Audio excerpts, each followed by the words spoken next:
Good morning, everyone.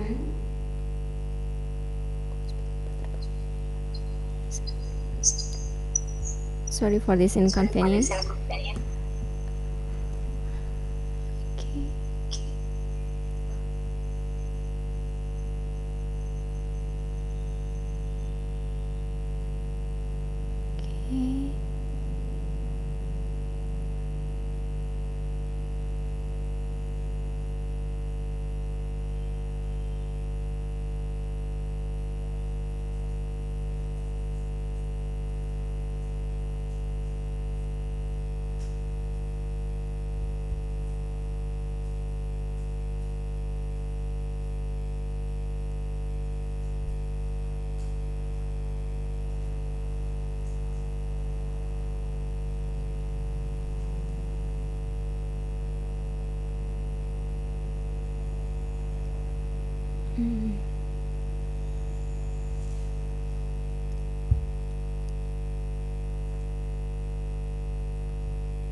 Okay, good morning everyone. Welcome to the first International Conference on Engineering ICONE 2020 Universitas Tunas Pembangunan Surakarta with architectural support of heritage, culture, and sustainable development. Let me introduce myself. My name is Atika Chandra Yulia and I'll be serving as your moderator today. Welcome to Mrs. Janarti, thank you for joining us for today.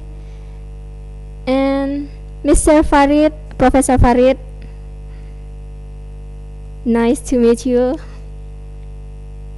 And we have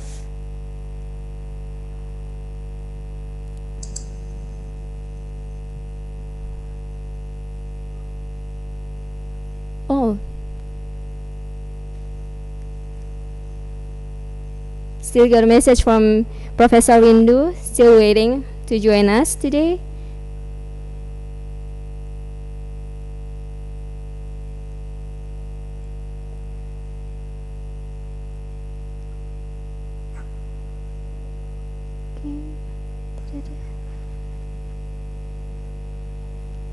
Good morning. Good morning, everyone. Hopefully, in this pandemic situation, we still have a spirit to be more delightful and be energetic, be positive. The pandemic will be over soon.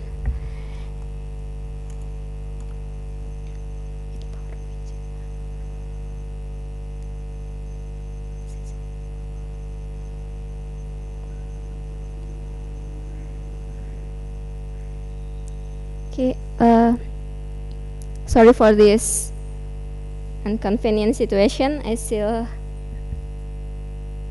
have to join a message.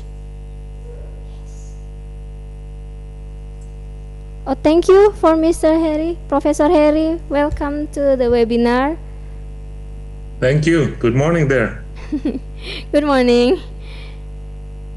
Is it night, day or night in there? It is. It's night. It's 13 hours different. So it is 7:25 evening here in Bandrus. I'm sorry, it's too... Can you please a little louder? So my time right now is 7:25 p.m. our time in here in the US. Wow. Hopefully you're not too tired to share your knowledge, to share our I'm ready. issues today. And today it's quite really nice outside. Oh, okay. Yeah. There's no rain, nothing. No, no, no. For Okay, this good. last week, we always got in cloud and a little windy outside. But today it's Okay, okay. It's a little quite colder in here. nice. It's the beginning of fall season. Oh, fall season. So, Oh, it's not autumn. right. No, it's not. Australia is autumn right now, I think. But for us, it's fall, and then going to winter time. Mm. I always dream about winter in United Come over. States. Hopefully, Yeah, hopefully it's pretty right now. soon. I mean, the leaf is turning red and Maybe you stuff. can be a sponsor for me. Sure. Okay.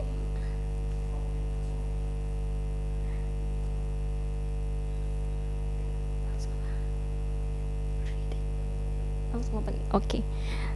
Okay.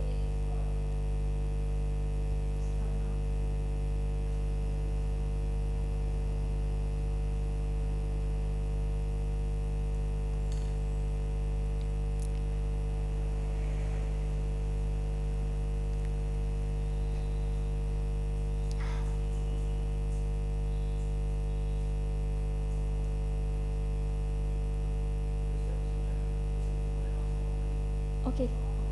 Okay. Okay. Good morning, everyone. Welcome to the first International Conference on Engineering ICONE 2020, Universitas Tunas Pembangunan Surakarta, with architectural support of heritage, culture, and sustainable development. And now, let me introduce myself first. My name is Atika Chandra Yulia, and I'll be serving as your moderator today. First of all, I would like to thank the Engineering Department and International Office Division as the webinar organizer. All presenters and participants, thank you for joining this event.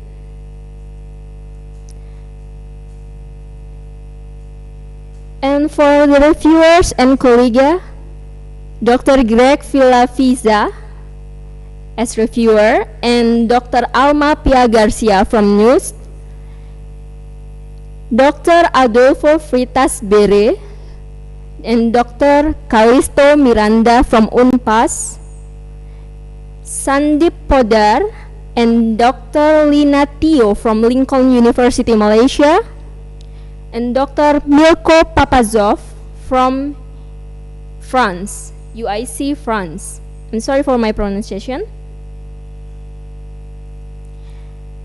And before we start, I would like to read the sequence or the rundown of the webinar.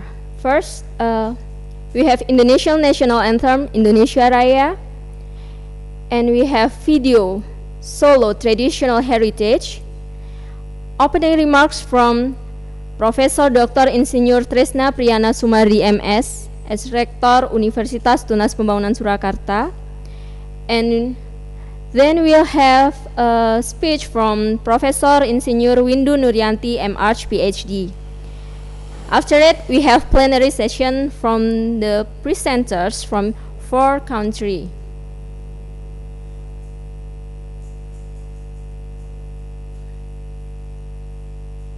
And now, Indonesia National Anthem, Indonesia Raya.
Thank you. And the next video, Solo Traditional Heritage.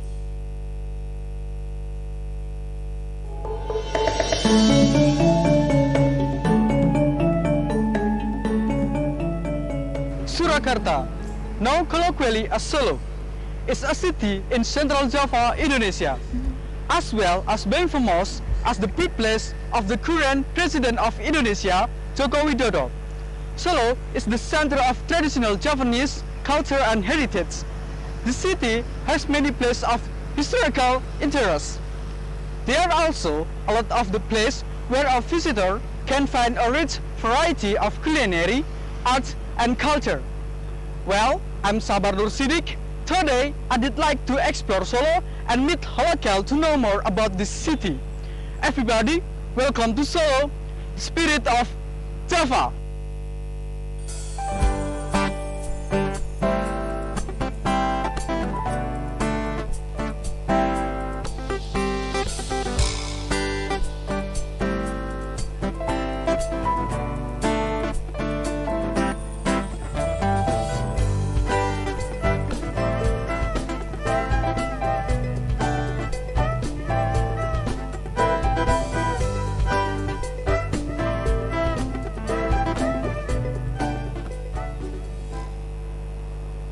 Baik, kita sekarang sudah ada di ikonnya Solo, yaitu Keraton Surakarta Hadiningrat, bersama narasumber kita yaitu Kanjeng Deni. Apa kabar, Bapak? Ya, selamat pagi, Mas. Pagi, Pak. Baik. Di sini saya mau bertanya, Pak, tentang apa saja sih ya, Pak, yang ada di Keraton Surakarta Hadiningrat ini. Mungkin bisa dijelaskan, Pak, sejarah dari Keraton Surakarta sendiri.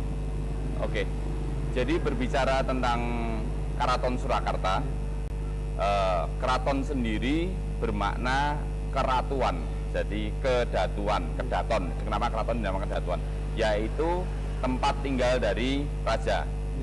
Raja Kasunanan Surakarta yaitu Samyan Dalem, ingkang sinuwun Kanjeng Susunan Pakubuwana Senopati ing Ngaloga Ngabdurrahman Sayyidin Manokogomo Kalifatullah. Nah, ingkang jumeneng kaping 13. Berbicara tentang Keraton Surakarta Hadiningrat, kita bicara dengan tentang sebuah peradaban yang sangat panjang, peradaban Jawa yang sangat panjang, membentang dari mulai abad ke-7 Mataram Hindu di Jawa Tengah, lalu berpindah ke Jawa Timur, lalu menjadi Kerajaan Kediri turun ke Singasari atau Kerajaan Tumapel sebenarnya namanya. Lalu Kerajaan Tumapel turun nanti menjadi Kerajaan Majapahit. Dari Majapahit ke Demak, itu dimulai peradaban Mataram Islam dari Demak. Demak pindah ke Pajang pindah ke Kota Gede pindah ke Pleret pindah ke Kartosuro berpindah ke Surakarta, yaitu ketika pada tanggal 17 Suro tahun J1670 atau tahun nasionalnya 17 Februari 1745. Dahulu kenapa keraton itu berpindah dari Kartosuro ke Surakarta? Saya jelaskan. Keraton Surakarta huru-hara Kartosuro saat itu karena pemberontakan Sunan Garendi, Raden Sunan Kuning atau Raden Mas Garendi, di situ mengakibatkan berbagai macam kerusakan sampai Pakubuwana II mengungsi ke Ponorogo. Ketika itu keraton yang sudah rusak atau pernah diduduki musuh dianggap tidak lagi suci, lalu dipindahkanlah dengan berbagai macam pertimbangan. Tim mencari lokasi yang dianggap strategis secara militer, strategis secara perdagangan, ekonomi, strategis secara sosiomagis. Jadi istana itu harus memenuhi unsur secara spiritual juga. Maka setelah memilih dan memilah berbagai macam tempat, tim tersebut melaporkan pada Pakubuwana II bahwa yang paling tepat adalah di Solo yang dikepalai oleh Ki Gede Solo. Ini daerah rawa-rawa. Daerah rawa-rawa karena dekat dengan Bandar Semanggi. Bandar Semanggi bandarnya Bengawan Solo. Lalu diputuskanlah Desa Solo menjadi lokasi. Maka tim memulai pembangunan dengan menguruk dan lain sebagainya, mata air. Jadi di bawah ini adalah mata air, tidak bisa berhenti. Lalu sang raja memerintahkan untuk menemui Ki Gede Solo, memberi ganti untung sejumlah hampir sekitar 10.000 mata uang emas. Ya, mata uang emas sekitar 10.000, penduduknya direlokasi, lalu diuruk dan dibangunlah Kedaton ini.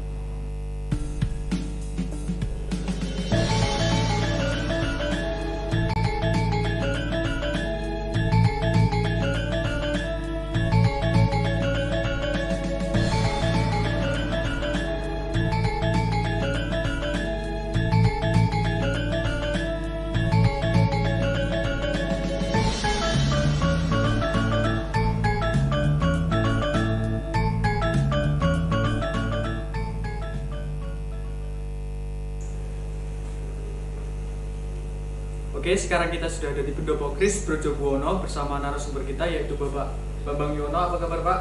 Alhamdulillah baik, Mas. Di sini kami dari UTP Surakarta ingin bertanya dan ingin memperdalam tentang pengetahuan keris Pak. Bisa dijelaskan filosofi keris sendiri itu bagaimana Pak? Ya pada dasarnya keris itu adalah suatu mahakarya yang sudah diakui oleh dunia. Karena keris merupakan representasi daripada ilmu pengetahuan, teknologi, sejarah, dan seni budaya. Jadi di dalamnya termaktub sesuatu yang sangat kompleks bagi sejarah perjalanan bangsa ini, bahkan sebelum NKRI. Jadi sudah mengalami suatu periode di mana usia keris sudah ribuan tahun, sehingga ada hal yang sangat kompleks apabila kita jabarkan lebih jauh mengenai keris. Jadi pertama kaitannya dengan ilmu pengetahuan. Pada zamannya keris itu sudah mengalami suatu proses dengan menggunakan teknologi tinggi pada zamannya. Bayangkan kalau 1000 tahun yang lalu nenek moyang kita, leluhur kita sudah berproses menggunakan bahan material besi, bahkan menggunakan meteor yang diolah menjadi sebilah keris. Itu dari sisi teknologi. Kemudian dari sisi ilmu pengetahuan, otomatis di balik teknologi tinggi berarti terkandung nilai suatu ilmu pengetahuan yang tinggi pula pada masanya gitu ya. Nah, dari situlah sehingga tidak heran ketika keris itu diakui sebagai warisan budaya dunia tak benda gitu ya. Jadi seluruh dunia sudah mengakui keris sebagai salah satu warisan budaya dunia tak benda kan gitu. Kemudian berikutnya dari aspek sejarah, eksistensi keris itu ikut membangun terciptanya sejarah Nusantara bahkan sebelum NKRI, jauh sebelum NKRI. Jadi kalau Mas Sidik pernah dengar ceritanya dari cerita-cerita masa lalu, entah itu dunia pewayangan, entah dunia kedopraan, atau bahkan dunia nyata di masa-masa kerajaan pada zaman dahulu, eksistensi keris kan sudah ada di dalam cerita-cerita tersebut. Kalau kita lebih jauh lagi, sejak era sebelum ini Majapahit misalnya, eranya di era Kenaro itu kan terkenal keris Empu Gandring, padahal itu kan masanya jauh, sudah hampir ribuan tahun ya katakanlah gitu, sudah 800 tahun lebih kan. Itu eksistensi keris sudah bagus. Walaupun sebenarnya kalau ditelaah lebih jauh, sebenarnya keris itu posisinya pada awal mulanya sebagai kelengkapan sesaji. Kemudian karena perkembangan teknologi, kemudian kebutuhan kehidupan bersosial, berbangsa, bernegara dan sebagainya, kemudian eksistensinya melebur di dalam kehidupan bersosial bermasyarakat, sehingga keris tidak hanya sebagai kelengkapan saji tapi benda simbolik yang menyangkut berbagai aspek, tidak hanya dari sisi spiritual, artinya untuk kepentingan ritual saja, tapi juga kepentingan bernegara, kemudian kepentingan sebagai individu atau sebagai manusia. Kalau contohnya sebagai posisi keris, eksistensi keris dalam posisi bernegara, seringkali kan kalau dari raja ke putranya itu ada keris yang digunakan sebagai simbol bahwa besok yang meneruskan adalah anak saya yang nomor ini gitu.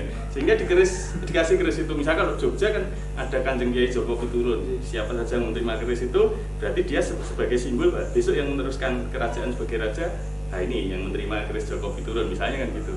Terus kalau dilihat dari aspek budaya gitu ya, keris itu eksistensinya sangat kuat karena selain sebagai simbol apa itu tadi, simbol-simbol yang sifatnya pemerintahan, berbangsa, bernegara, itu juga bisa masuk di ranah budaya masyarakat secara umum. Bahkan kalau di ada Jawa gitu ya, pada masa yang lalu, kalau sekarang dunianya sudah sangat modern, sudah sedikit berbeda cara pandangnya, itu keris bisa mewakili jati diri seseorang. Jadi kalau misalnya Mas Dek gitu jadi penguasa ataupun jadi masyarakat biasa, ketika ada suatu kepentingan yang tidak bisa dihadiri langsung oleh Mas Dek bisa memanggil utusan atau orang yang menggantikan Mas Dek. Kodenya apa? Ya asal dibawain kerisnya Mas Dek, orang tersebut akan percaya. Jadi keris itu tidak hanya sekedar di dalam budaya masyarakat Jawa, tidak hanya benda fisik, tapi sebuah benda yang menggambarkan pribadi si pemiliknya gitu. Jadi dia aspeknya tidak hanya sebagai benda yang sifatnya objek, tapi menggambarkan pribadi pemilik. Itu yang barangkali tidak dijumpai pada objek-objek bendawi dimanapun di dunia.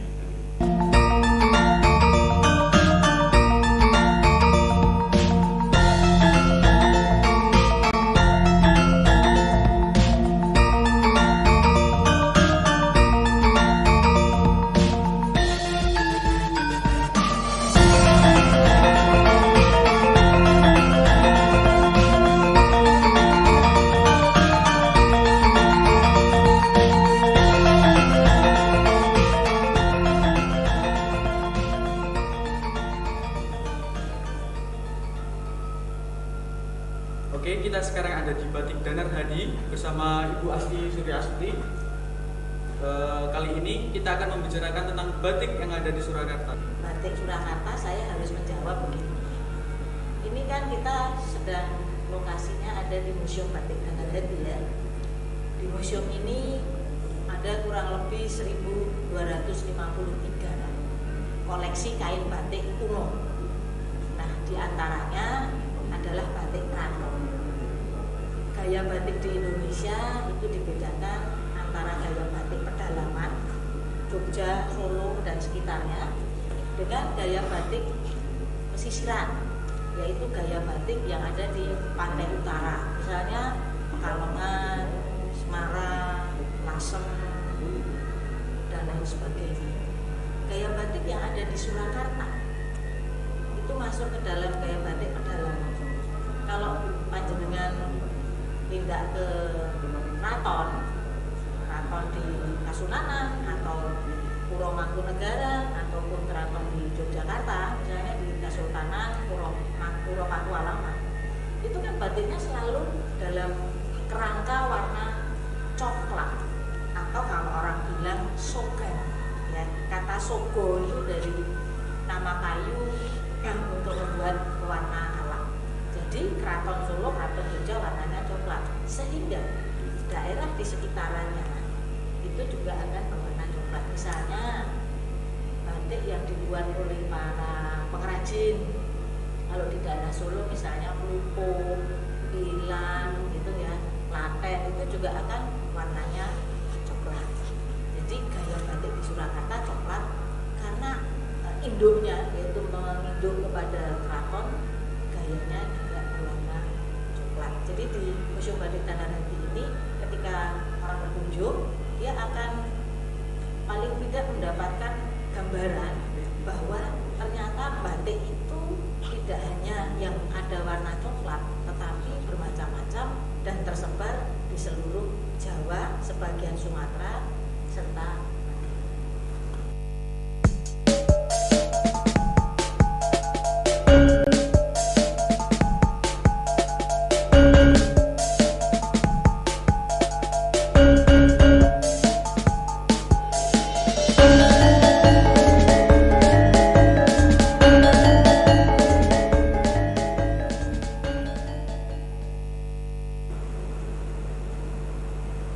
Oke, sekarang kita sudah berada di Wayang Orang Sriwidari bersama narasumber kita yaitu Bapak Agus Prasetya. Apa kabar Pak?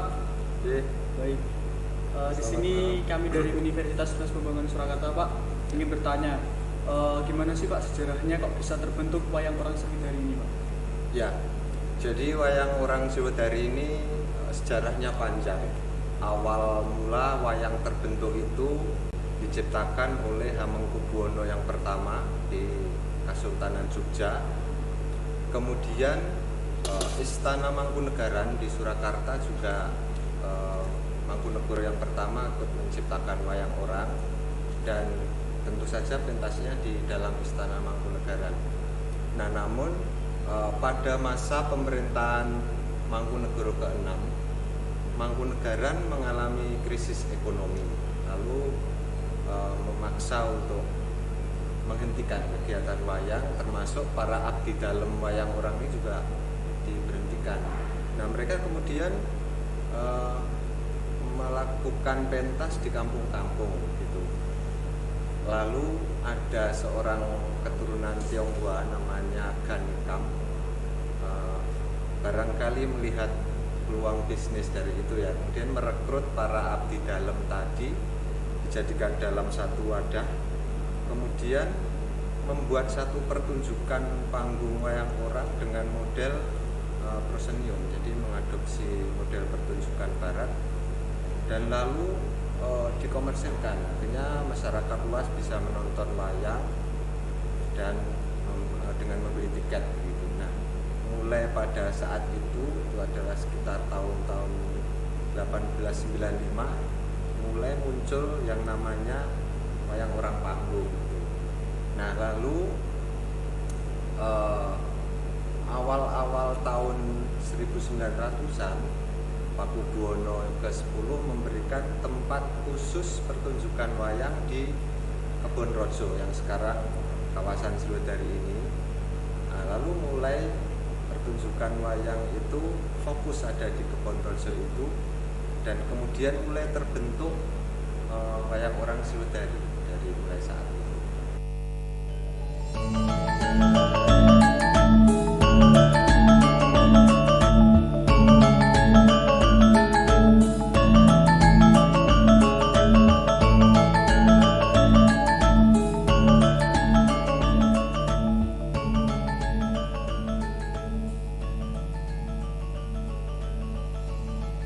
Keraton Surakarta, keris, batik, and wayang orang Sriwedari, currently a Solo city attraction. This time, I will meet with Mr. Wahyu Prabowo to review cultural heritage building in Solo, how cultural heritage building such as Loji Gandrung and Dalam Joyokusuman can last until now.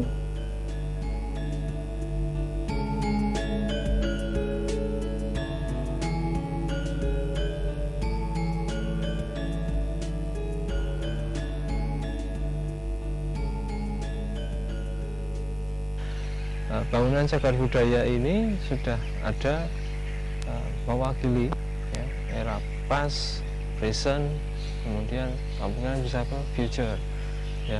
Kenapa saya sebutkan kemungkinan bisa ke future? Itu karena tergantung dari kita sendiri ya. Kita sebagai user ya, manusia atau user, itu dalam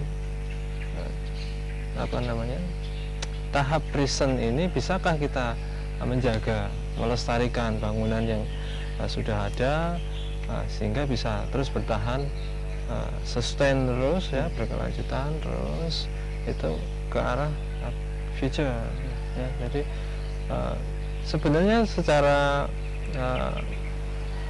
kasat mata kita sudah bisa lihat, kita secara hitung-hitungan matematika saja. Bangunan seperti misalnya dalam Joyokusuman di tempat kita berada ini kan dari abad ke-18. Sekarang sudah 20 ya, sudah milenial ya. Itu masih bisa bertahan dengan baik meskipun mempunyai tahapan-tahapan renovasi. Ya. Tahapan-tahapan renovasi itu bukan berarti kita harus terus kaku ya, dengan tahapan tersebut. Renovasi dilakukan sesuai dengan fungsinya dan bagaimanapun istilahnya tetap seperti itu ya, tetapi masih bisa secara fleksibel ya, secara fleksibel. Jadi fleksibel itu artinya bentuk bisa tetap sama, material bisa sama, tetapi fungsi bisa dibedakan. Ya, dulu misal rumah tinggal, sekarang menjadi hotel misalnya, tapi dengan corak yang sama. Nah itu adalah salah satu siasat atau salah satu strategi kita, ya, supaya kita bisa terus mempertahankan karakter, ya, karakter bangsa kita, budaya kita, culture kita, heritage kita, supaya bisa menunjang, ya, sebuah kesustainabilitasan, ya, dari arsitektur lokal, ya, arsitektur lokal kita, supaya tetap tidak menjadi hilang. Ya, jadi begitu. Jadi intinya memang closing statement saya itu adalah supaya kita tetap terus mempertahankan bangunan cagar budaya ini, ya, menjadi salah satu contoh sustainable arsitektur itu, ya, di sini ini, ya. Jadi tetap fungsinya tetap terjaga, arsitekturnya masih terpelihara, seperti itu.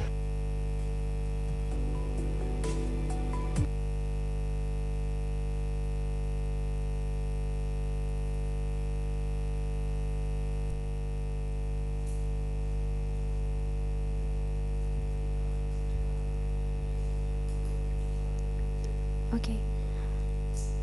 And now we know that Solo have a long journey of civilization with many ideas, concepts, and it was holistic thing. Solo have a power, written and unwritten, and every piece of cake of Solo have an untold story. And for simple as a fabric, art, and all of Solo will remind us of the greatness of Java civilization. And also Solo, it's friendly place to living. In every inch of Solo will have many kinds of warm-hearted and kindly person who will always helping us. And please welcome to Solo visiting us. And now we have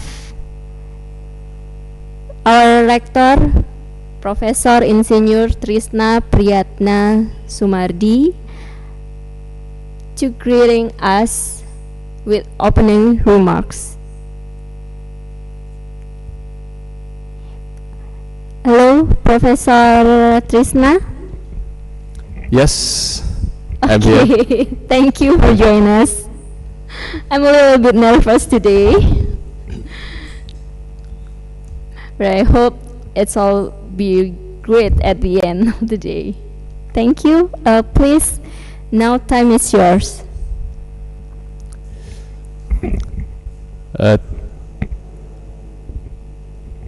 Thank you very much, Mbak Atika, as the moderator of this webinar.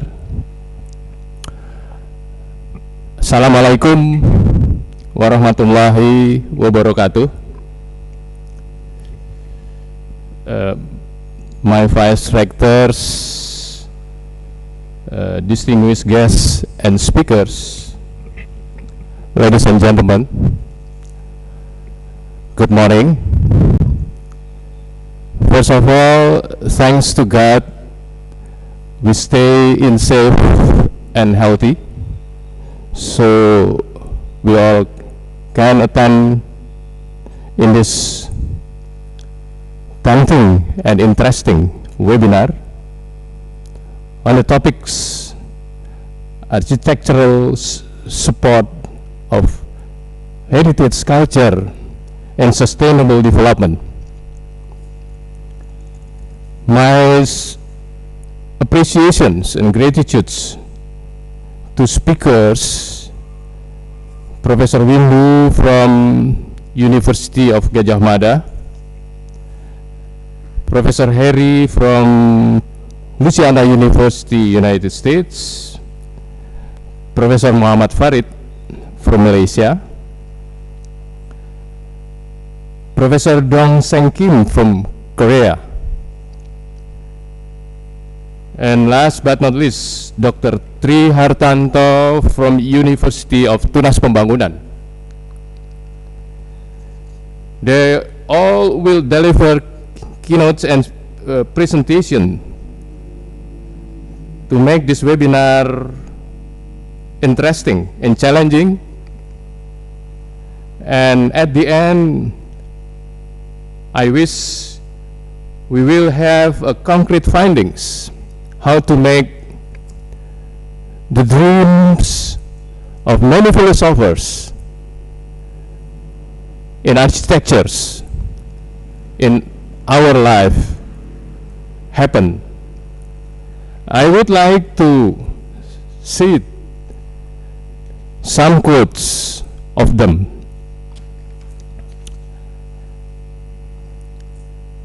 Architecture is a visual art, and the buildings speak for themselves. And from Leonardo da Vinci, beauty perishes in life, but is immortal in art. From Frank Gehry, architecture should speak of its time and place, but yearn for timelessness. And then by Aristotle, by doing of building well, you get to be a good architect. That's all I would like to remark the challenges for architects and architecture in Indonesia as well as in the world to create architecture, visual art, always empowering the people in the new era coming. Have a productive and challenging webinar. Thank you very much for your participation and attention. Wassalamualaikum warahmatullahi wabarakatuh.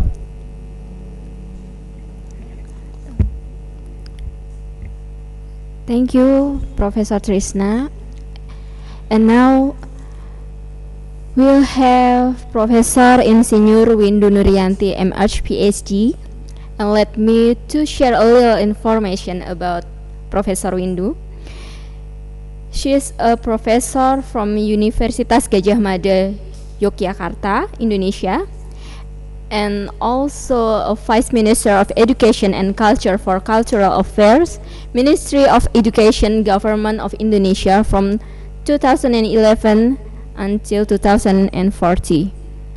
For her academic background, Professor Windu did her undergraduate and graduate works in Indonesia, obtaining degrees in architecture and urban planning before going to study to US, where she received her master's degree in architecture and urban design at the University of Wisconsin. And she obtained a PhD tourism planning and regional development from universities of Surrey and Bournemouth in the UK. And now she is a head of doctoral program, Department of Architecture and Planning, Universitas Gadjah Mada, Yogyakarta. And she's one of my professor. Thanks to Professor Windu. Very humble and straight to the point person. Thank you for joining today. Hello, Prof. Nice to meet you. Good morning. Thank you. Good morning. How do you do? For the very nice words. Okay. Can we start it right now? Your presentation? Sure. Okay. Sure. Thank you. Follow Please. your decision. Well, thank you so much for the nice word, Atika, the moderator of this conference. Good morning, everyone, my colleagues, friends, and ladies and gentlemen. First of all, I'd like to congratulate Universitas Tunas Pembangunan, who this morning conducting a first international conference on engineering. It's called ICONE 2020. It's a nice word, ICONE. Yeah, iconic. But anyway, it's definitely iconic. So thank you for having me here, together with meeting old friends, you know, and colleague panelists, which I'm looking forward to listen to the presentation. First of all, I like to talk about, well, architecture and tourism, which is some people sometimes they ask, what is the relationship between architecture and tourism? You know, well, here in Indonesia, as you well know, we have more than 17,000 islands, hundreds of ethnic groups and languages. So I'm sure all the traditional architecture, the expression of traditional architectures are so variety and a wide range, and we are so rich when so blessed with this, actually, with this the richness of the traditional architecture. Well, you just now yourself the witness the opening presentation from this conference about Solo, about the culture of Solo. Solo is one of the culture capital of Indonesia. I believe that when just now they were presenting about the puppet, you know, the culture of the wayang, the puppet. I'm sure you all know very well. I think the world also knows very well about the puppet, about the keris, about the batik. And very soon, I think gamelan also will be inscribed by UNESCO as an intangible cultural heritage. So we are very lucky here. We are blessed with the rich diversity of intangible cultural heritage. So yeah, I'm going to talk about architecture and tourism, which is actually the main concept of sustainable cultural heritage that lies within the context of architecture and heritage. So, but before that, I like to just touch about, look at the changing landscape ahead of us with this pandemic, with this COVID-19 that bring all this implication, the new normality among our daily life, and that I call like we facing unprecedented game changers, which is so dynamic and so phenomenal in front of us. First of all, I like to mention the three main important game changers, which is the challenges of the social media, the role of ICT, the information, communication, and technology, especially now in this pandemic era that we are facing every day. And second of all, about how we perceive differently in terms of time and space, and the relativity of the time and space. And then the last one, I like to mention about the importance of authenticity when we link between architecture, culture heritage within the context of tourism. Next. So first of all, that the challenges of social media, we have our visitors, like the tourism here, that whatever nationality, whatever background, the economic, social, we all interconnect with all the gadgets, the smartphone, the tablet. They use these devices before, during, and after they visit. So not just tourists, but also the local cannot separate it with the challenges of the role of social media. So everything is online. Before tourism happened, before tourists come to the destination, they already research online. So, of course, consequently, that there is no longer just listen to the opinion friends and family, but opinion to thousands strangers that are consolidated and rated in highly influential travel sites such as TripAdvisor, for example. So this kind of influentials affect us. Those Instagram, Facebook, Twitter, they receive billions hits, poses challenges of all aspects in terms of marketing, managing, interpreting in all our daily and cultural life. So again, for architecture, I think it's not just the expression of architecture, but how the space transform from the, for example, as now we all work from home, study from home, anything from home. So the concept of space in the house itself has transformed from the private space to the more public space. So I think architecture facing a very dramatic changes in front of us. These changes will have impact on our local heritage. That before architects only think about all this space arrangement within the private space. But now this private space become the public space. There is no border anymore between private and public. So I think in terms of the meaning of space, the concept of space has changed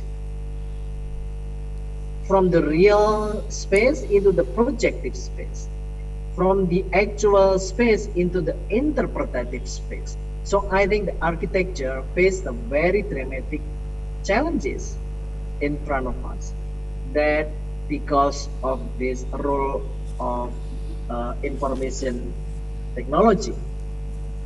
So all this will have implication on the interpretation itself, because usually architecture very close to the area of interpretation. We interpret the total expression of culture.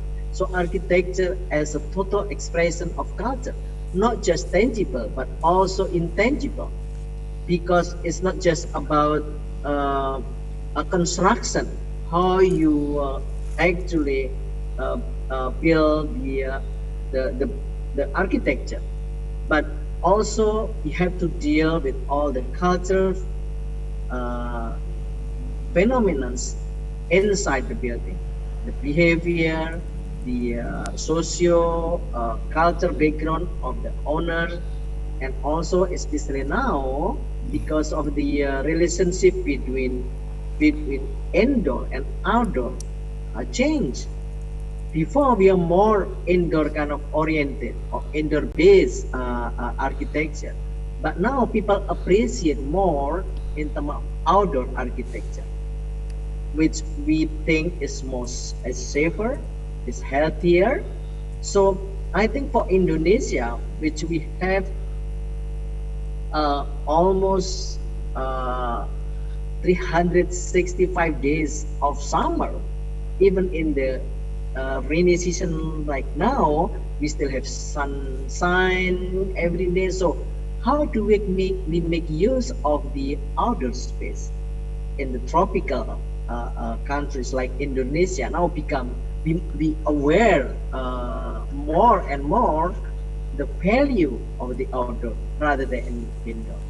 So this is what I would say, that with this pandemic over, we transform us enormously in terms of daily life into the more conceptual awareness of what we appreciate more to what we have around us, usually we neglect. So this is also have implication of the role of authenticity when you talk about culture, when you talk about architecture related to tourism, the role of authenticity is vital. So, because this authenticity also the link between tradition and modernity. So the relationship between tradition and modernity, traditional architecture, modern architecture, traditional space into the more modern space, they all reconfigured with these new game changers. So there's dynamic forces here create a new relationship between human and the space around us. So the essence of culture here, which is always associated with tradition, inheritance, continuity, and roots, are changing with the role of tourism, which always associated with more modernity, development, and change dynamic. So again, when you link between heritage through tourism, this complexity, this sometimes this complexities create conflicting relationship are happening. The contradiction are happening. So I think architects now facing this kind of new role in terms of transformation from the old normality, I would say, into the new normality. Ladies and gentlemen, that was the game changer that we're facing. So what is then the those implications of all that into the architecture and culture tourism? So please next the part 2, please. So again, I would go back to the where Indonesia with the World Heritage, with the we have 8 World Heritage sites that registered by UNESCO, from Borobudur, the biggest Buddhist temple in the world, the Prambanan, the Hindu temple, biggest Hindu temple in the world. Those are all UNESCO lists, which we are so proud of, because showing how actually a sophisticated architecture that was built because of the layers of religious influences. First of all, of course, before all these big religions arrived in Indonesia, our ancestors believed in animism, mountain. In fact, now I'm sitting maybe about 10 kilometers from the most volcanic, one of the most active volcanic Mount Merapi in the world, with of course this beautiful scenery, green and cool. But again, because of this mountain, which we call something like sacred mountain, where all the stones that make all the temples built, like the Borobudur, like the Hindu, other 1,000 temples happen here in Central Java, is because the main source is from the volcanic mountain. So, of course, the expression, the architecture expression, because of this, because of the 17,000 islands, because of the ethnic groups, we have endless diversity of archipelagic architectural expression. So, when we talk about heritage, of course, the rooted or based on architecture resources are so rich, and therefore all the traditional principle that lies within the architectural expression basically become the main source of our architectural heritage here in Indonesia. But okay, when you when we talk about culture, especially from the point of view culture tourism, okay, from the outside world, what Indonesia look like? Yeah, we here we have like Sumatra, we have uh, Kalimantan, we have Sulawesi, we have all the small island in eastern part of Indonesia, we have the Papua, we have Java, of course, we have all this Bali, Nusa Tenggara, and so on. All those culture diversity that are spread along archipelago are the main sources of cultural expression here in Indonesia. So I think this is where tourism should be based on cultural heritage. Heritage, it means it's not just the intangible heritage, but also the tangible heritage.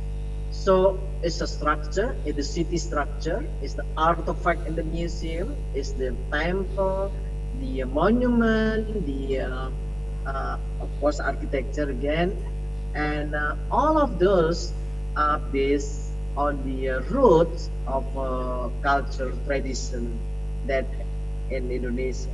And I think this is why all tourism become the main backbone of our economy. Well, Bali, of course, is most obvious proof that the locomotive, the flagship of tourism in Indonesia is Bali. Why Bali? It's culture, because it's culture. It's not just beach, but it's culture plus beach. People come to Bali because of the culture. People come to Java because of culture plus natural scenery. People come to Solo because of that just now what we seen as culture. So I think when we talk about, or when we ask, or when we come to the question, what is then the main answer of sustainability? What is the key success for sustainability? Then I would say it's culture. So the evolution of culture, authenticity has been so tremendous here that when you see, I think from my presentation probably is page, either page 13, please. The evolution of culture and authenticity, yeah, because of the tourism thing is, okay, it's from the culture heritage, the form of tourism, and what is the authenticity from the 2000 years before, 200 years before, to 20 years, and now is based on, yeah, when you see this matrix here, you can see that the role of culture and authenticity and sustainability before was in the hand of worshippers, the rulers that build temples, build cathedrals, the worship of indigenous religious belief, which is the main aura of originality in grand spaces, architecture like a pyramid, tombs, cathedral, Borobudur. But then after that, the role of the worshippers taken over by the government, because then everything was centrally planned, centrally built. So grand building, blocks, everything, even Eiffel Tower, Tower of London, Colosseum, Acropolis, they are proof that there are power that control all these grand building blocks. Then after that, community, the role of community that they can offer all this role. This is what's happening also here in Indonesia. The role of community, so community-based architecture, community-based development are the key of the sustainability. And again, the last one is the role of millennials, social media, internet. So moving from tangible to intangible. What is real and what is not? The role of hyper-reality, augmented reality. All those interpretative reality that happening in our daily life now. So all of those that becomes the complexity of us behind what is that sustainability? What is that sustainable development? So last of my presentation is that so I would, this is, please click next.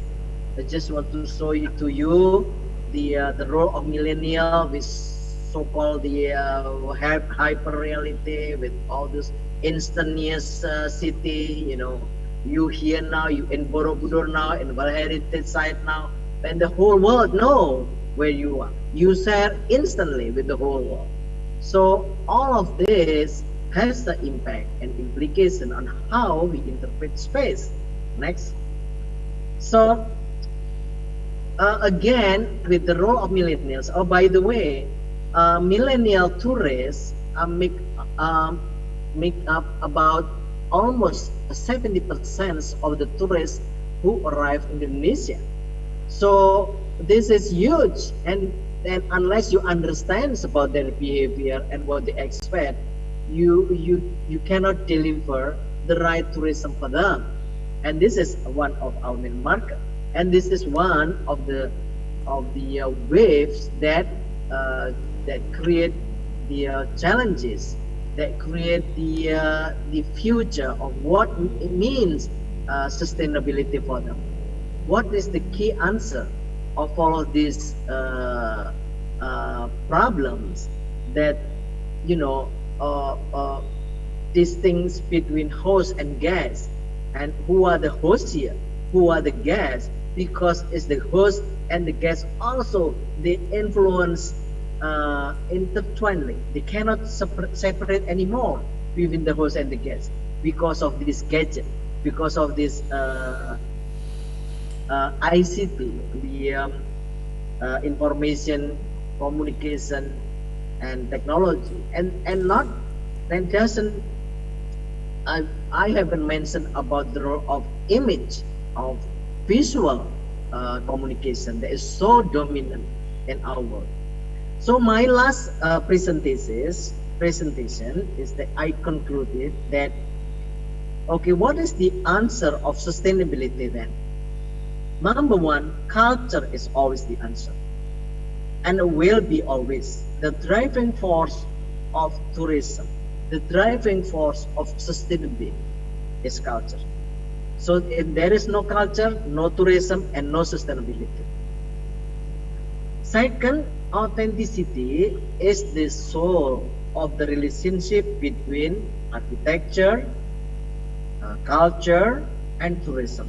So we have to make sure that we don't lose authenticity when we trying to develop tourism. Authenticity changes over time because of this cultural perception and interpretation. That moving, just now what I was just explaining with my matrix from the shapes, government, community, and the last one is that the cultural elements is not always a fix. There are semi-fixed, there are non-fixed elements. So unless you're successful or you manage to deal with all the elements, which is fixed, semi-fixed, and non-fixed within the architecture, then you cannot manage the sustainability. And the ability to identify these elements in the tangible, intangible cultural heritage is crucial in order to protect the heritage, in order to protect the authenticity of the cultural heritage. I think when you succeed in managing this, then you have sustainable development. Thank you very much for your kind attention. Thank you. Okay, thank you, Professor Windu. Maybe as normally, there's no Q&A session, but it's just 2 ways if we don't have this chance to learn from Professor Windu. Because as we know, Professor Windu have many scheduled and many agenda. Okay, there's a question from audience or participant?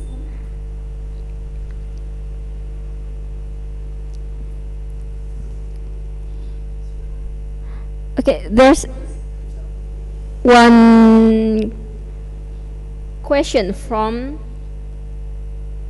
Chandra.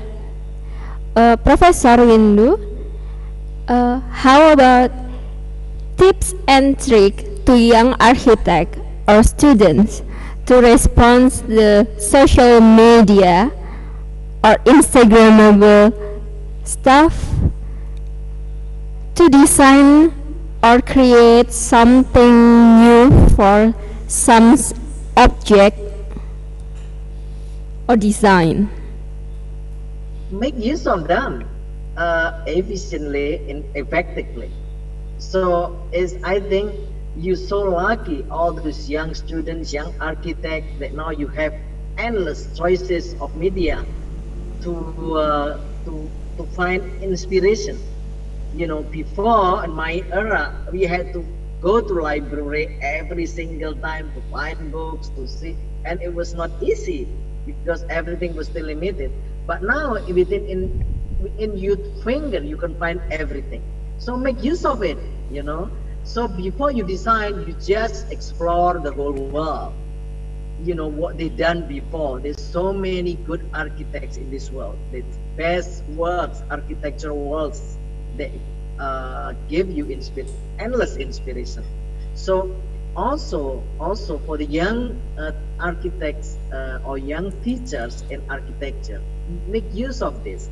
Even now, I'm so lucky that I can, okay, when I teach, I can just ask my student, okay, why not open all those Instagram that belongs, for example, belongs to all famous architects. Okay, let's learn from the master. Let's learn from the best architect in the world. You can just open their Instagram. They show everything they have, everything they done, all the process that they deal with how design born. So also I think when you're teaching in architecture, you just use all the links that they available in this sort of world. So you're so lucky with all these resources that now you have. Make use of it. So I think unless you are well connected to this new media, you don't exist. Thank you.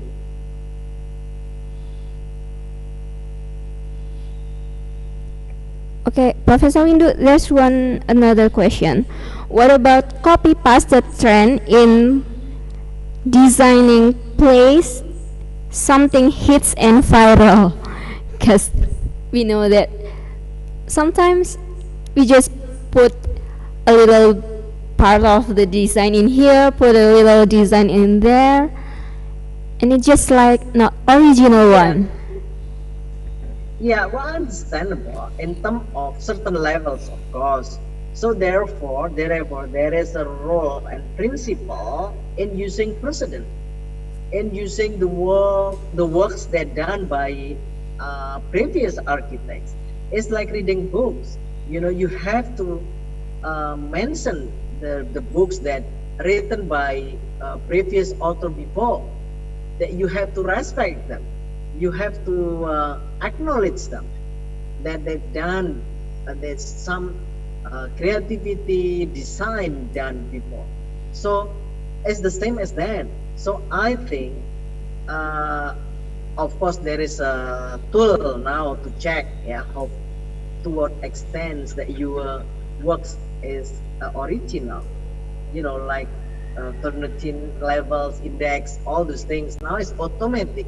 Every paper, every design, you know, there's and also now architect, they know right away if you design like, you know, copy pasta, all those things is unavoidable. But we know right away, oh my God, why suddenly you become like Michael Graves and you suddenly become, you know, all the famous architect that be so familiar with their works. So using the ideas the inspiration from the previous work is understandable. I mean, you must use it, but in the levels that acceptable, so that your own idea become original. This is, I think, the role of all of us as an architect, as an especially in the works that you know, science. Yeah, you have to be responsible for what you've done, and but I think you should see from the point of view of there is opportunity, huge opportunity in using all the inspiration that done by previous architects. Thank you.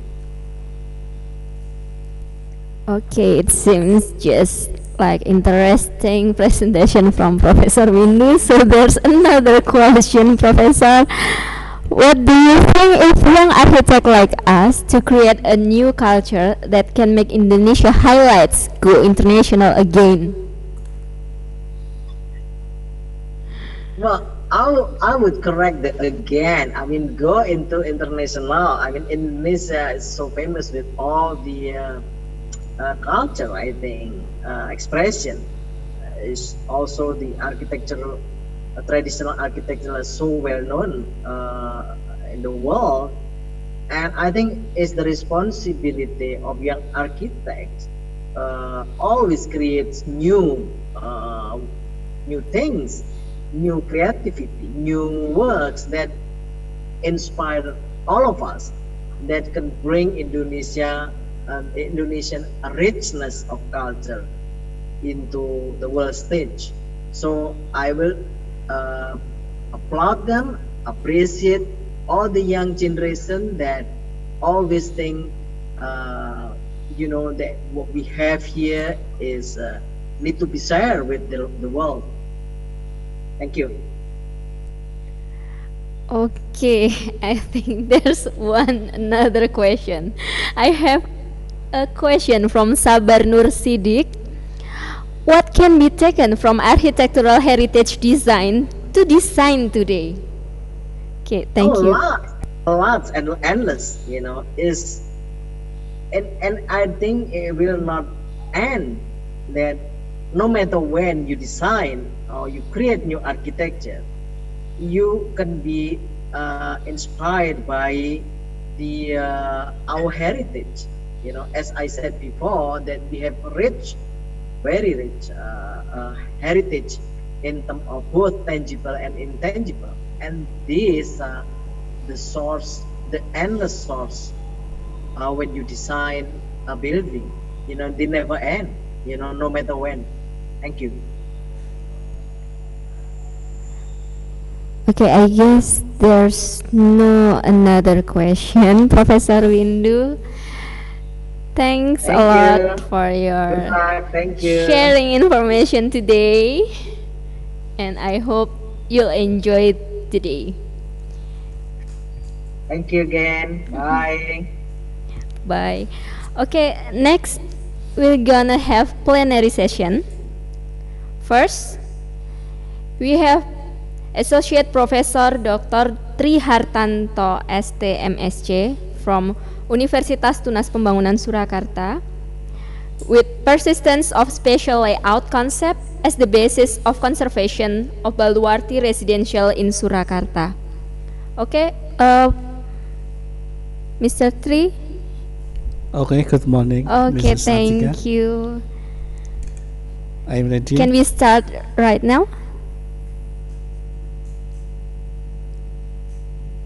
Can we start the presentation right now? Okay, okay. Okay. Thank you for the time given to me. Okay, Assalamualaikum warahmatullahi wabarakatuh. Good morning, international seminar participant. Good morning, Prof. Windu, and good morning also another speaker. Good morning, Pak Tri.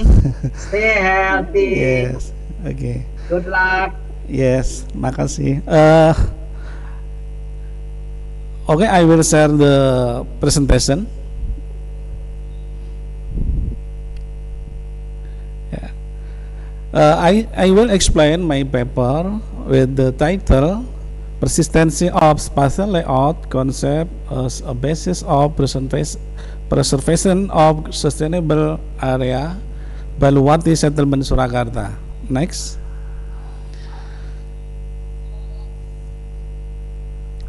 In my presentation, I will explain it in 6 parts.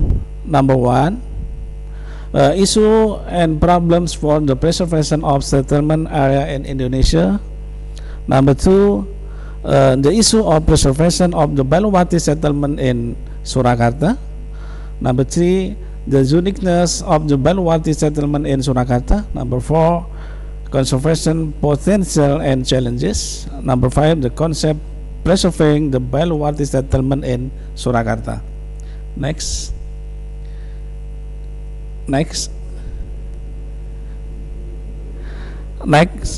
Part 1 is related about issues and problems for the preservation of the settlement area in Indonesia. Next. Based on the study that we have been doing, there are at least 5 aspects which are problems in the preservation of settlement area in Indonesia, include 1, regulation, 2, concept, 3, participation, 4, conflict of interest, 5, funding. Next, I will explain on the thing. Next.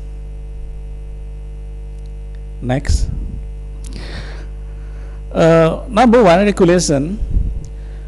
The application of rule and regulation in the file that has not been well realized. Improve compliance with laws and regulation. Number 2, concept. There is no clear concept in the preservation of the area, so improve it is necessary to formulate the concept of conservation. Number 3, participation. Still low community participation. Improve increase participation. Number 4, conflict of interest can come from inside and from outside the conservation area. Improve open public awareness and insight. Number 5, funding. Most of it still depends on government subsidies. Improve in the future, the role of the community must be increased. Next. The second part is about the issue of preservation of the Baluwati settlement in Surakarta. Next.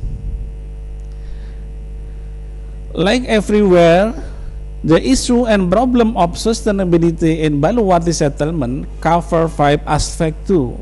That is regulation, concept, participation, conflict of interest, and funding. In this paper, I would like to impress on concept aspect, which can be a reference for the preservation of the Baluwati innovation area. The uniqueness of Baluwati settlement. Next.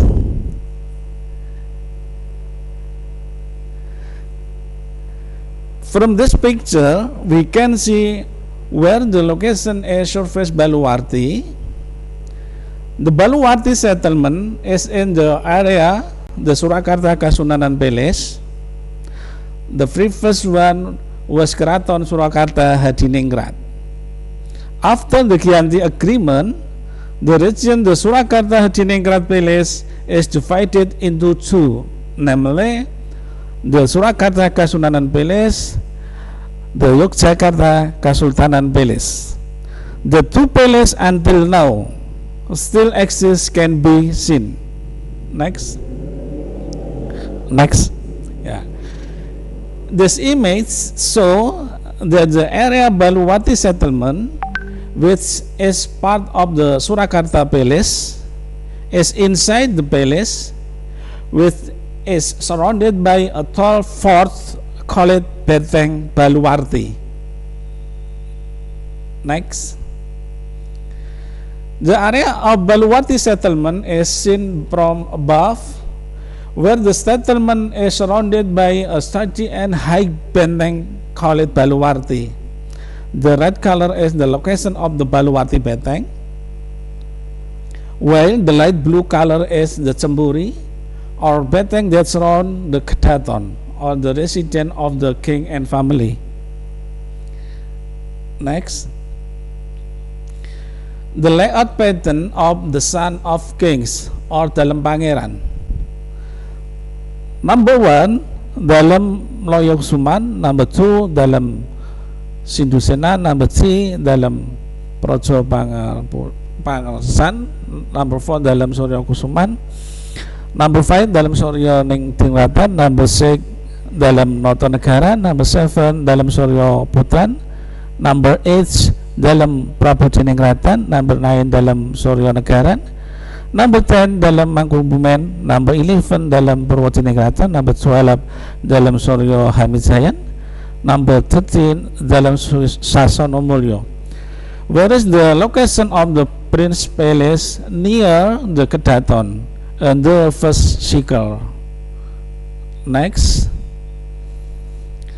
settlement layout pattern for Sentono and Abdi Dalem. Number 1 Griya Prabu Winatan, number 2 Griya Atma Sasanan, number 3 Griya Atma Supaman, number 4 Griya Sekulanggen, number 5 Griya Kutawaringin, number 6 Griya Cokro Winatan, number 7 Griya Wirengan, number 8 Griya Kusumo Kasawan, number 9 Griya Santono Sayanan, number 10 Griya Wangu Sudirjan, number 11 Griya Projo Puspitan, number 12 Griya Suto Mandalan, number 13 Griya Laksmintan. The location of the house from Sentono Dalem spreads around the Kedaton. Next, the existence of fences and gates in the Baluwarti settlement, where the gates is oriented to the Kedaton or king's residence. Next, the uniqueness of the settlement area surrounded by the Baluwarti fort. From this picture, it can be seen the condition of Benteng Baluwarti from the north side, Baluwarti fort, east side, south side, west side. Next,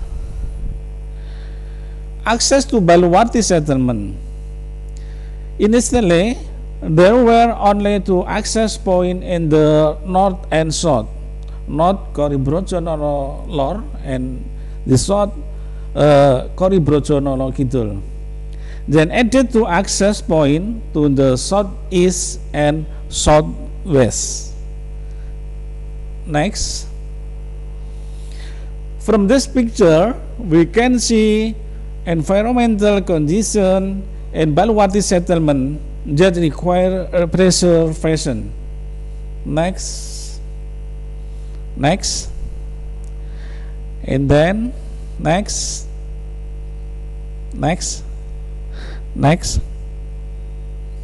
So next,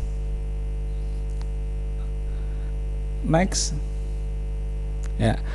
The uniqueness of the tradition and culture of the Kraton Surakarta, which carries out the Baluwarti community. Next, the tradition of Kebo Bule around one Suro. Next, the tradition of Grebek. Next, the tradition of Labuhan. Everything is from to preserve tradition. Women Abdi Dalem prepare prayer and offering properties. Next, Abdi Dalem women and men from observing the king. Next, the Baluwarti community practice dancing and karawitan from to preserve the tradition and culture of the palace. Next, Baluwati people pray for Ki Gede Solo, perform as a manifestation of respect for the service of Ki Gede Solo, who took part in the establishment of the Surakarta Palace. Now, conservation potential and challenges, persistence of the concept of function and spatial layout of Baluwati settlement. Next. Based on the result, there are three functions of the Baluwati settlement. That is, number one, spatial layout of settlement as defense and security system. The system is formed by cosmological access, Baluwati fortress, only to accessibility, path grid shape, grid pattern dwelling, the resident and inside the fort. Next. Spatial layout of settlement as the serving king system. The system is formed by cosmological access to accessibility surrounded by a fortress, orientation to Kedaton, path grid shape, group dwelling, the resident is inside the fort. Next. Spatial layout settlement as the tradition and cultural preserving system. The system is formed by cosmological access, location of the mosque, Ki Gede Solo's grave, orientation to the Kedaton, the Dalam Pangeran Grove, Abdi Dalam resident group, and market location. Next.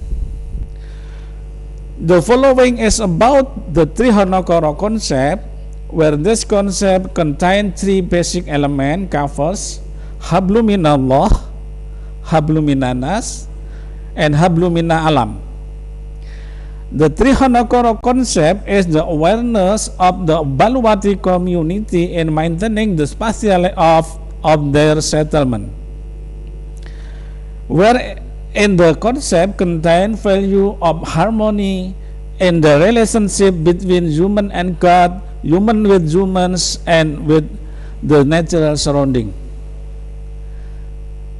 Now, next, the concept of preserving the Baluwati settlement in Surakarta. Next. The concept of Baluwati settlement conservation include number one, physical aspect or tangible. The physical element of residential spatial planning are maintained by renovating them to suit their function. Number two, non-physical aspect or intangible. Non-physical element of residential spatial planning are maintained by the teaching them to each generation. Next. The following is an overview of policies that can be taken by the city government of Surakarta in order to preserve the Baluwati settlement, wherefrom the value of the Trihonokoro concept, Habluminallah, Habluminanas, and Hablumina Alam, passed down to the joint of community life, which is an element of settlement spatial layout. Next. Okay. From the table, we can see that the sustainability of the Baluwati settlement spatial layout concept as the basis for the concept of settlement preservation. The spatial element that are maintained include zoning, orientation, road access or pattern, building layout, grid pattern, belief, religion, status and title, and Magarsari. Spatial function as defense and security, serving the king, and preservation tradition. Next. Finish. Thank you. Time return to the moderator. moderator. Thank you, Mr. Trihartanto. And a little information. Today is a blessing day for Universitas Tunas Pembangunan Surakarta for having Dr. Trihartanto as presenter. Because of today is a birthday of Dr. Trihartanto, and we've got a present. Happy birthday, Dr. Trihartanto. Yeah. May Allah bless your days always. Thank you.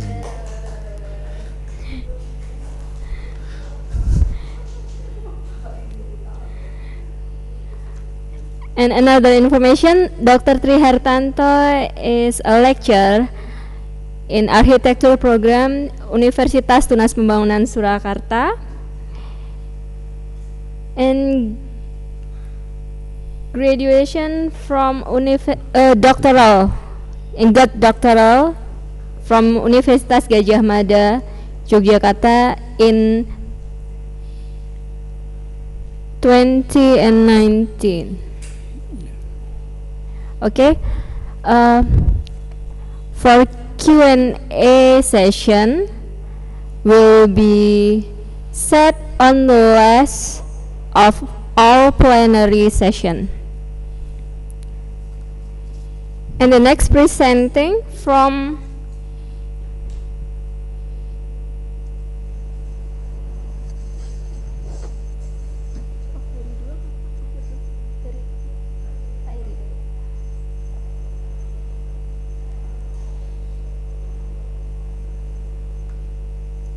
Okay, the next presenting from Professor Harry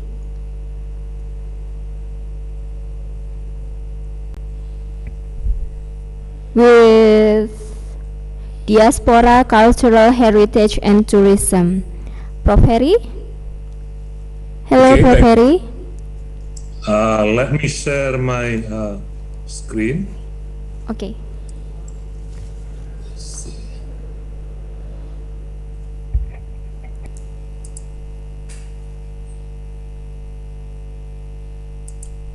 Okay, before I let's see.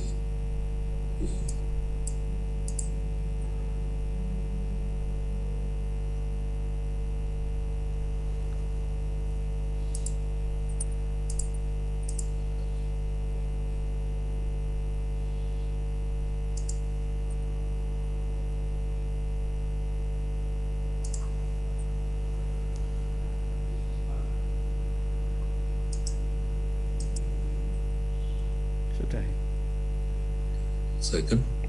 I cannot see the screen. Just a second. Okay. Slide.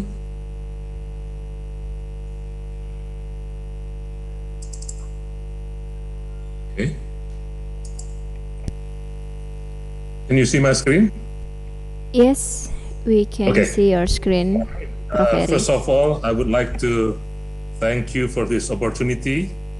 This is very honor for me to be here, and I'm proud to be part of the first ICONE ever in Solo.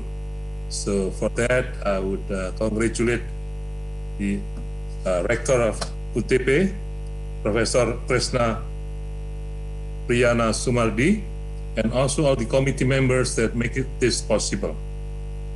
So I would like also to congratulate the presenter, distinguished presenter that are available today for their excellent presentation, I'm sure.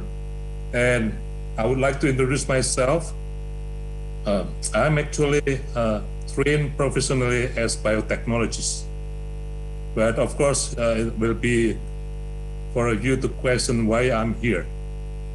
Beside my training formal as plant biotechnologist, I've been involved in diaspora for many years. Since 2011 in Los Angeles, when the diaspora movement was started, and then elected as the president of diaspora in the US.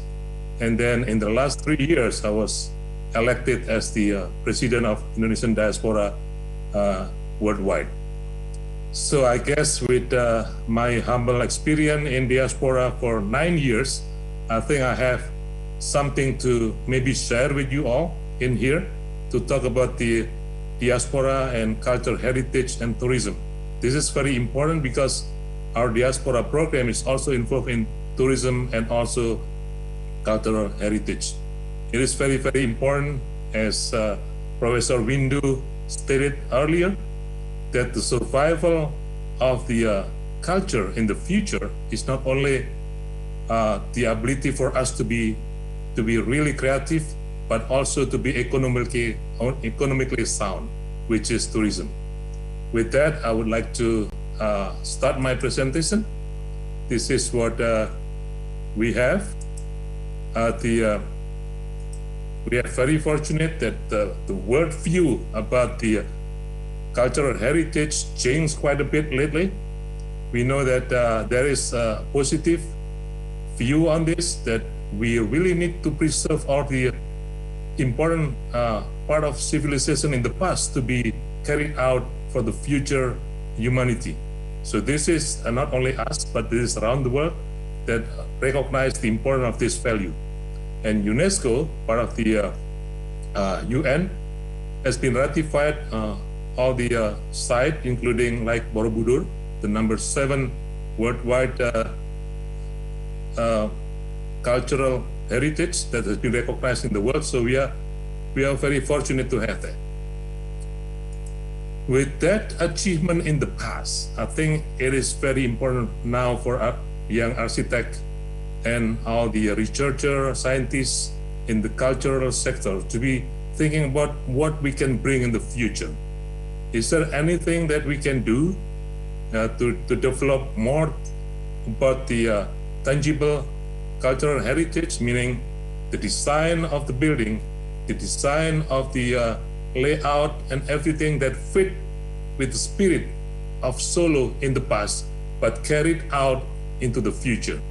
This is the question that all the young architects need to think about.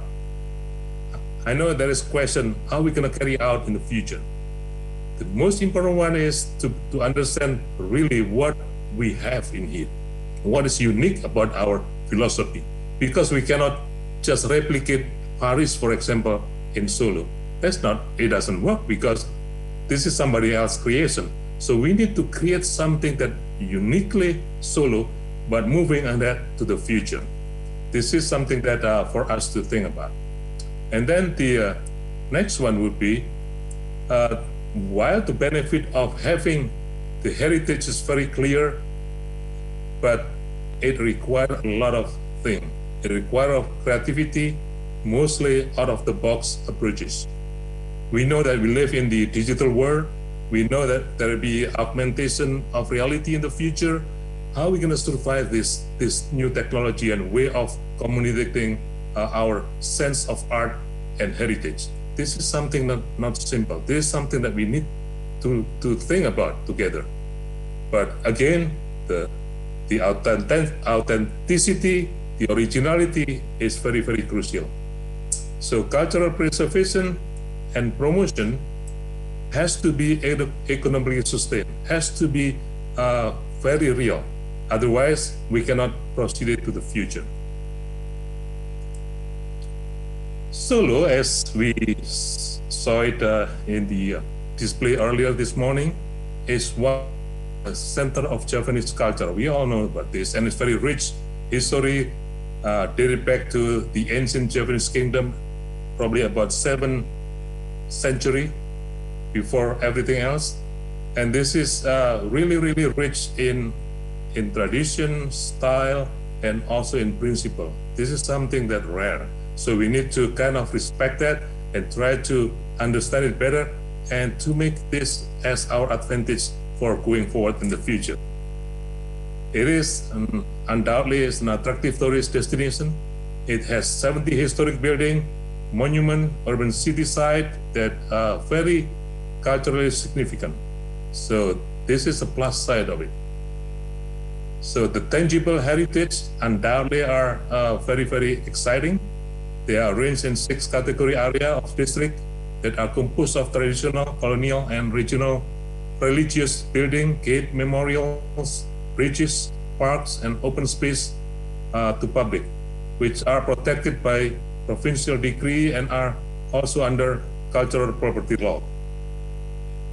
So it is very, very important also to move forward. That's why I encourage you all to think about the future, how to include the urban area that not developed right now, but maybe we need to develop it in a way that creative way that bridging between the old and the new one. The future is endless, like Professor Windus earlier stated.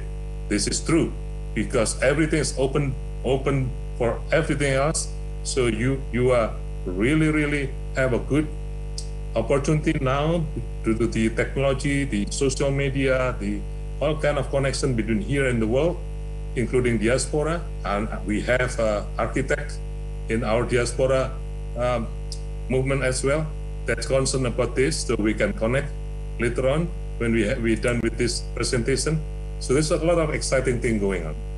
Now, before moving forward to the discussion, I would like to maybe mention a little bit, because I know some of you may be not familiar what diaspora mean. So diaspora is people Indonesian origin that left the country and then stay in different country. So there are approximately 8 million around the world. This is estimate only because we don't know exactly how many. Mostly in Malaysia, about 3.1 million, Netherlands 2.7 million, Saudi Arabia 2.6, and so on. And then in United States, where I'm in right now, is only about 321,000 people in here. So this is the rise of heritage travel that we see, as we know that most of them is the millennial now. So it's something exciting, something interesting, and we need to know what that make them travel very, very much in a good number. So let's dig in a little bit into a more serious one. So the objective of my presentation is to discuss the potential role of diaspora in cultural heritage preservation, promotion, and tourism in Surakarta, based on, of course, the unique characteristic of diaspora, their need, their interest, views, and economic capability. This is something that we can bridge on, so that way Solo can be part of the whole diaspora offering about building and maybe reaching to future together. The other objective of my presentation is by understanding the nature of diaspora, their potential can be channeled, can be put together to promote and safeguard cultural heritage, as well as empowering citizens to be actively engaged in sustainable economic activity. Again, sustainable economic activity is very crucial to move intangible heritage into the future. Without that, it's going to be extinct. So only a very productive interlocking between economy and intangible cultural heritage of Surakarta, we can build a step forward for the economic and cultural prosperity for Surakarta. Not long time ago, we started out like 3 years ago. Vice President attended our global summit in Jakarta in Hotel Luansa, and immediately the Vice President would like diaspora to help boost tourism in Malino, South Sulawesi. So actually tourism is in general can only be divided into two different types, domestic and international. Diaspora tourism, however, is not belong to these classes, not either one of these. So diaspora are technically foreigners in their country of origin. For example, I'm going to Indonesia, I'm foreigner to Indonesia technically, but I share the same cultural background and connection to Solo, for example, as domestic tourists, as people from Solo or people from other places in Java. There is no difference. This is create ambiguity there. So I'm foreigner, but I'm not foreigner. This is something interesting. And to diaspora, home is not the place they currently live in. For example, me, myself, my home actually is not in the US. My home actually is the motherland where I was from. So why then I'm trying to search in every possible way, possible opportunity to make sense of belonging. So diaspora usually longing for connection, for desire to revisit their ancestral land. This is something that unique. This is something that really a power that you can harvest this uniqueness to the advantage of providing Surakarta as cultural heritage in a good way. But now we know that when we say diaspora, actually diaspora is not homogeneous. It's not a monolith. Diaspora is heterogeneous. Actually, cannot be described as single word. For example, the first generation of diaspora traveled back to Indonesia, for example, in the sake of keeping a close connection with families, friend, high school friend, or so on, and their culture. By contrast, for example, the second, third, and fourth generation of diaspora naturally have less strong ties with the Indonesia, so they will fit more to genealogy or root or ancestry segment of it, or DNA tourism. This is that dominant. So by knowing the nature of different kind of diaspora, I think Solo can really develop strategy how to attract this new tourists. Besides, we know that the young people, which is probably falling into not the first, but second or third generation diaspora, will flock into the Indonesia or other destination of tourism. So the main difference between diaspora and international tourism is in terms of economy. I'm talking about the economic and diaspora right now, is that diaspora tourism connect really well to local economy. This is different from international tourism, because international tourism usually doesn't touch into local economy. So the diaspora tourists prefer to stay in locally owned smaller accommodations, eat at local restaurants, and get their own travel arrangement.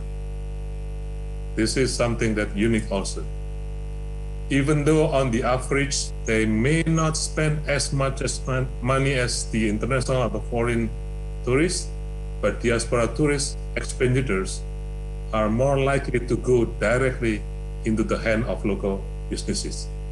This is crucially important since they have a more real connection, more real implication for positive economic impact to the local economy. So this is something that we need to look out for. And diaspora do not necessarily belong to seasonal or international tourism. Usually international tourism go to Indonesia because of summer vacation or because of winter vacation. They are seasonal. While diaspora tourists, they can go anytime. So they're not seasonal. Because of that, they are steadier user of tourism infrastructure, hotel, accommodation and stuff throughout the year, and maybe provide employment opportunity in the off-peak time. I put right here a slide from India president over there. They recognize that diaspora indeed is cultural ambassador. We are maybe not that far yet, but I think the future will be almost the same like what India foresees. So diaspora actually can serve as international cultural ambassador. So when they return to their host country, like when we return to United States or return to Europe, they can help promote Surakarta's culture heritage. This is also important. You can you can piggyback on it, you can use it, so that way Surakarta can be more recognized by many people. They can spread the news about Surakarta heritage culture that they experience up close, because we know exactly what the culture is, because we are actually local, understand the culture. So we can say it better than the other people. And then word of mouth is a key sales channel to grow Surakarta tourism internationally.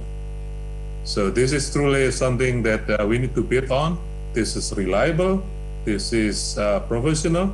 If we done it consistently, this type of approach can be very effective route to reach into a bigger pool of diaspora tourists, so we can spread among diaspora, and might as well reaching international communities beyond diaspora. So with small investment, we can have a big return. Also that some diaspora are probably interested in social entrepreneurship there. Most of diaspora is economically established. They have the money set aside. That's why they can go around being traveler and so on and invest some money. So they live in developed country or country with better economic compared to their homeland like Indonesia. And this condition enable diaspora to invest and maybe to give back to their mother country through donation. So we did this for many, many years now, either donate or invest. So donation, so many different activity for the relief of the earthquake and so on, or something else. And diaspora, of course, has a greater knowledge on investment opportunity. They typically have connection to the investment opportunity in their country of origin, in this case, in Indonesia. And very often, government provide information to help identify market opportunity. This is from time to time, we receive some information where to invest, and then research show that diaspora contribute more effectively to the micro enterprises. And it is well adapted to support economic through provision of their family and friends via remittances and investment. This is a World Bank data that shows something like this. And lastly, before I close my presentation, it is very important also to think about certified tourism ambassador. This has been done in many, many places, including in the US. I put 3 examples in here: tourism ambassador program from different places, Greater Oklahoma City area or Stockholm, something like that. And I think we need to think about it, because certified tourism ambassador is really become a key point right now. Everybody doing, every entity doing it professionally, so the tourists will be really enjoy time they spend together, because they gain a lot of information, good information through the certified tourism ambassador. If Solo would like to be international, like some question that I saw, how to get into international level, we need to do something like this. So that way, everything will be packaged in international sense. So that way, when we introduce Solo, there is communal or similar language that can be used to make the international tourists or diaspora tourists understand what they want to get when they go to Solo or other places. So the CTA program serves to inspire everybody, employees, tourism partner, volunteers, and citizens, to turn every tourist encounter into a positive experience. So basically, they make their time really good, to make feel good, a lot of information, they know what to do, they know what to enjoy, and so on. So when tourists have a positive experience, they are more likely to return for the future and share their experience with others. So this is small thing that we can do, but a big impact. So it will be steady streaming of tourism internationally.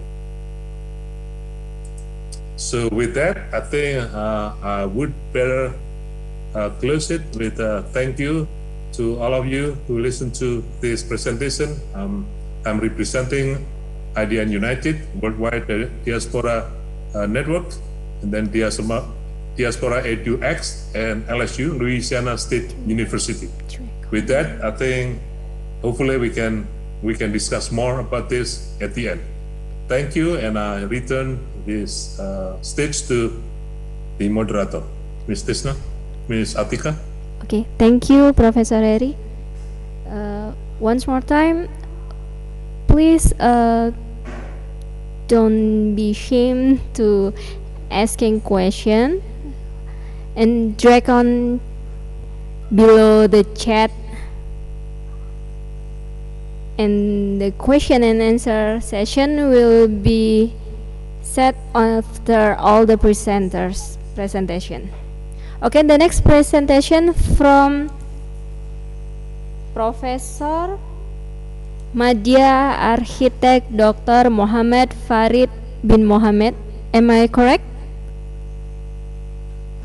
Yes, correct.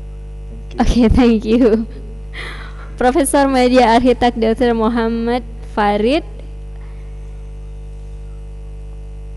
is a professional architect and head of program of Department of Architecture and Built Environment of Faculty Engineering and Built Environment University Kebangsaan Malaysia. Yeah. Is it correct? Yeah, correct. Okay, thank you. For Dr. Muhammad Farid, please, time is yours. Okay, thank you.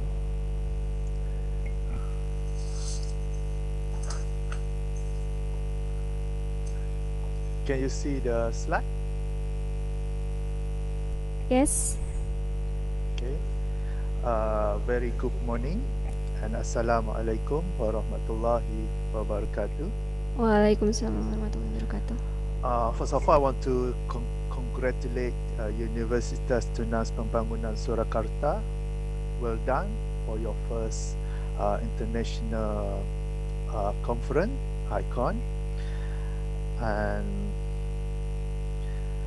also would like to thank for the invitation to the Rector of UTP, Professor Dr. I.R. Tresna Priyana, Vice Rector Danarti Korsono, keynote speaker Professor Insinyur Windu, and Muhammad Ali Kafi, Head of International Office, and also to Ms. Atika, the moderator for the conference. Thank you for invitation one more time.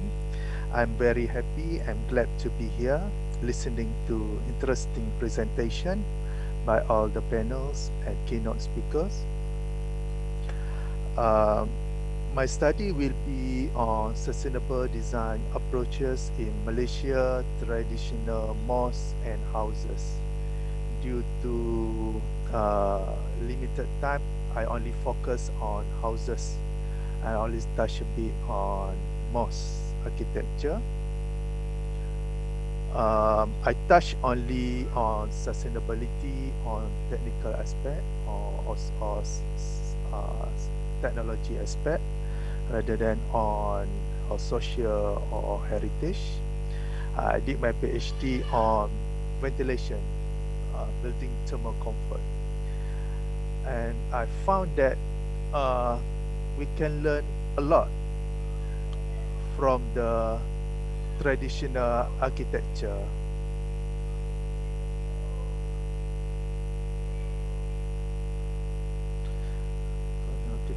Wait a second.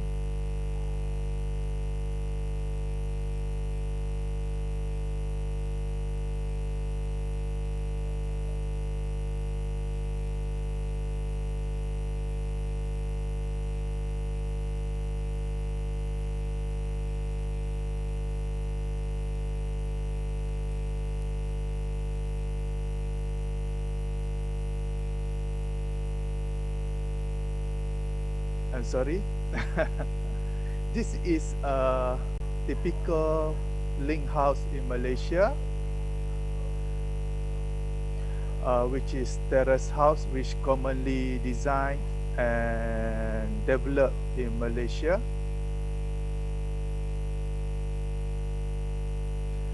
On the left is typical plan of the houses. On the left, as you can see, lack of opening for the room inside the house, which lead to a lot of negative impact on the indoor environment, which is you can feel the poor indoor thermal comfort until 12 o'clock midnight. As you can see on the right is the facade of the terrace house. This is a common typical link house in Malaysia, which is normally designed in suburban area, outskirts of city. So a lot of people in Malaysia living in this type of house. I live before I live in this type of house, and I have to install air conditioning system for master bedroom for my kids' room because of poor indoor temperature.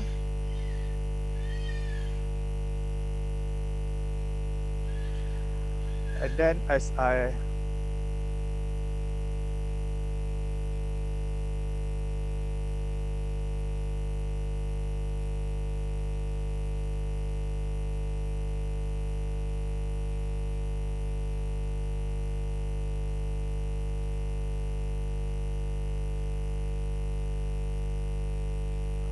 this is the one of the traditional house, simple traditional house in Malaysia, which is Terengganu traditional house, which is located at east coast of Peninsula Malaysia.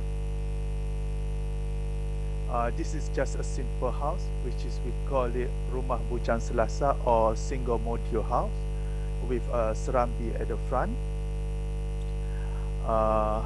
As you can see, in this simple house alone, you can learn, I think, more than 20 strategies which can be applied in modern houses in Malaysia or maybe in Indonesia, because I think Indonesia also have your own traditional house which have been developed for hundreds of years without the need for air conditioning system. But nowadays our houses is hot and require air conditioning system, mechanical ventilation to improve the indoor thermal comfort. This is my initial study on the traditional houses. Okay.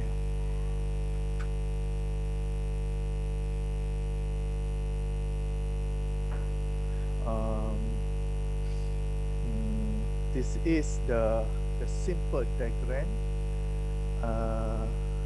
which is simple sketches of the house, which show that how ventilation, cross ventilation happen at this simple house, and how buoyancy driven ventilation happen in the house that allow ventilation to happen throughout the house and improve indoor thermal comfort. And this house, this diagram also show that the overhang of the houses in traditional houses, which is deep, which is protect the indoor environment from the harsh weather outside, the direct sunlighting, glare of sunlight, as well as water from rain. This is examples of a larger module of traditional house in Malaysia. It belongs to a princess or the daughter of a sultan in East Malaysia. This is the main unit of the house. We managed to save only 50% of the house and relocate it from east of Malaysia, Peninsula Malaysia, to the west of Peninsula Malaysia. The house using not using nail, it can be disassembled and reassembled. We disassembled it from Kelantan, which is 500 kilometers from the current location, and bring it to Bangi, which is close to Kuala Lumpur, which is around 500 kilometers away, and then we reassemble it here for conservation. And it's close to, it is belong to our university, University Kebangsaan Malaysia. And this is like a case study for our architecture students to learn from traditional architecture. This is the current unit, the main unit. We have rumah ibu, the main house at the back. Because of the house belong to the daughter of Sultan, they have rumah balai, which is a small hall at the front. And this is the extension, the original extension of the house. They have 4 extensions. And as you can see, the traditional house have used a modular system, which is they have a unit by unit, which is connected by a selang here. So this is 1 unit, the second unit here, third unit here, constructed at the same time. But this is the main unit, the most interesting part. And then this is the extension. When the family grow, they extend it to the side and connected by selang. And in the what we can learn from the traditional house, they have a large of natural ventilation, lighting. They have large opening, which does not exist in current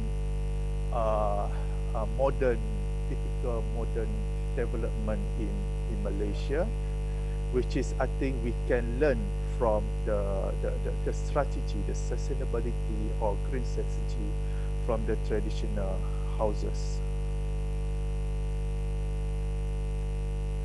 And then the construction itself, they use construction using tangan or mortise and tenon.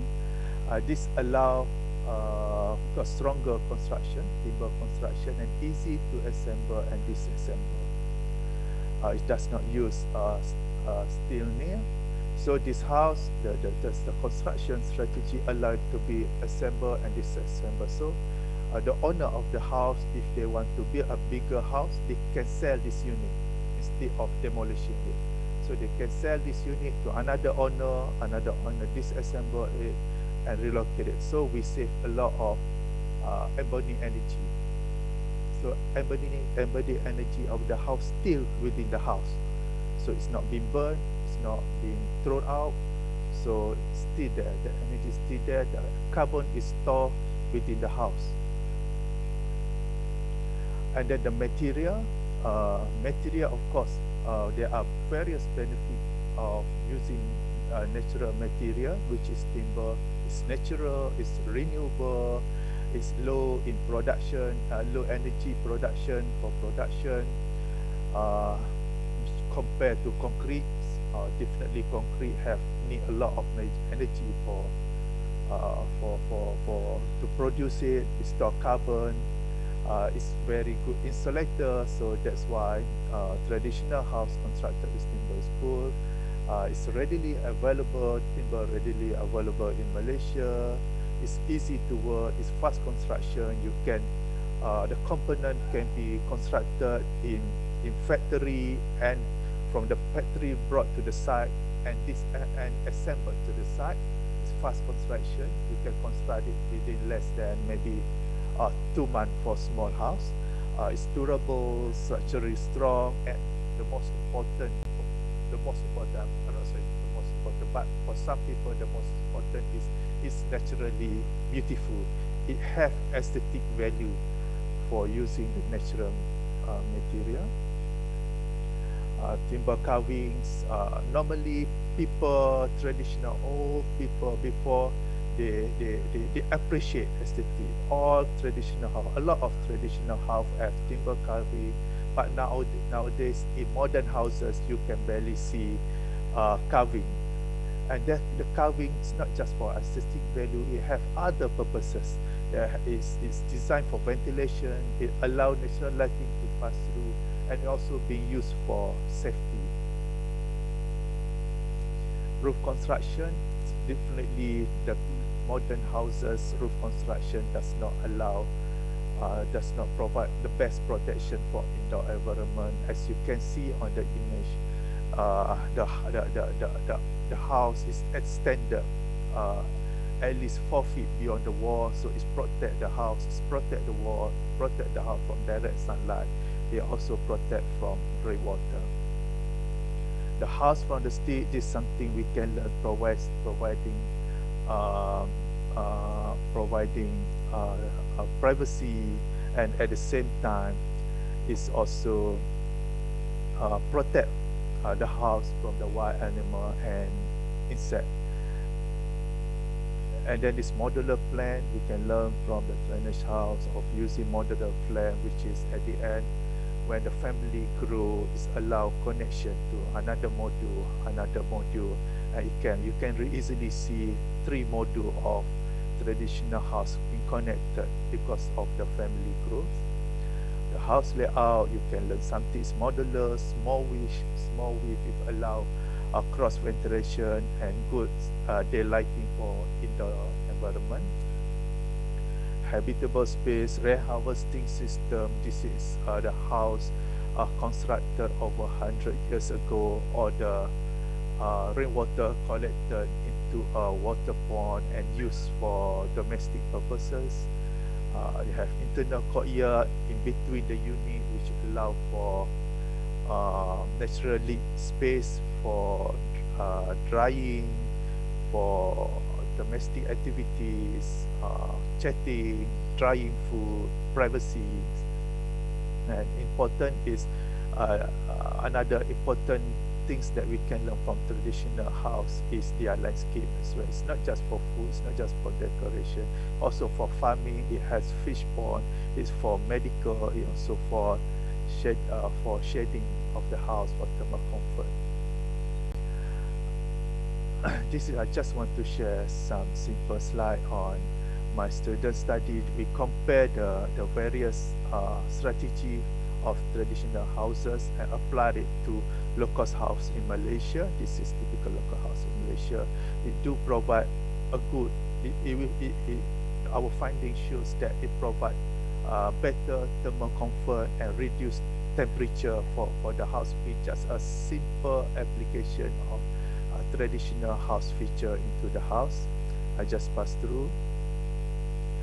This is an example, a wool design by wool architect, how the element of traditional architecture can be built into the modern houses. This is his office. They have natural lighting, they have natural ventilation, does not require aircon.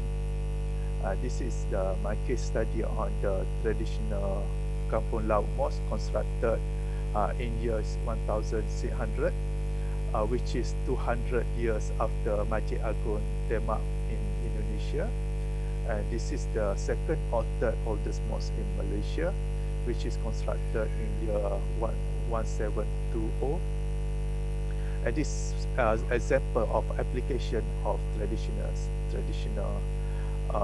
strategy or traditional mosque design into a modern architecture, where you can have a very comfortable indoor environment. You don't need air conditioning system, you only need a fan, you have a lot of louver here, you have a lot of ventilation, comfortable to stay inside the mosque.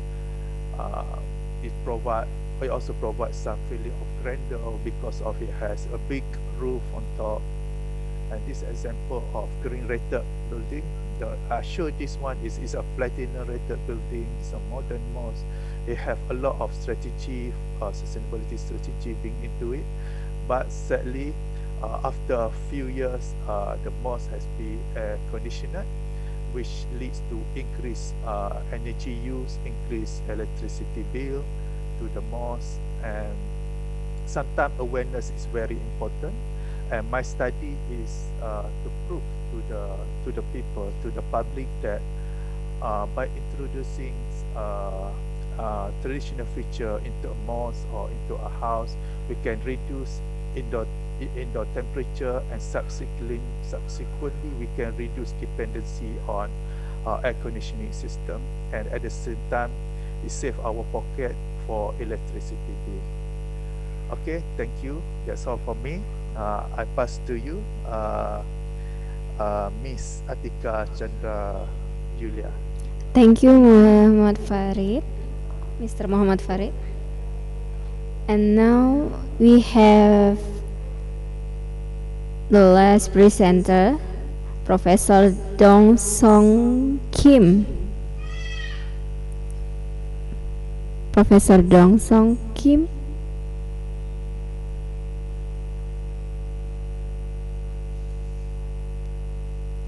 Okay.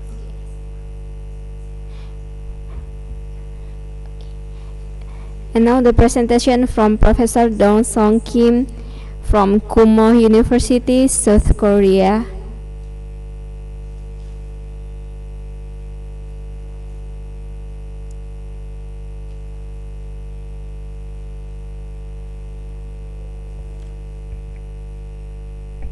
Hello everyone, it's my honor to present my research topic regarding reliability and real-time issues in industrial IoT for online international conference on architectural support of heritage, culture, and sustainable development. I wish that this event will be helpful to sharing the idea and research topic from worldwide. Nowadays, with 5G technologies, ultra communication and ultra intelligence systems enable to smart factory and smart city and smart logistics. In particular, cyber physical system with AI and ultra reliable low latency communications, one of the 5G industrial standards, enable to innovative transformation of the industrial field. In view of practical concern, this transformation will continue with new technology. By through this graph, we can observe numerous IoT devices increasing dramatically, especially IoT using 5G and 5G beyond technology will be adapted for industrial area in explosive way. Okay, in this one of the example of the smart factory using the 5G AR glass to control and monitoring the system, also 5G connected car for logistics, and the other one is kind of the example of the LG U Plus, one of the telecommunication company at Korea. They designed some kind of autonomous robot with many smart IoT technology to enable the innovative and futuristic smart factory.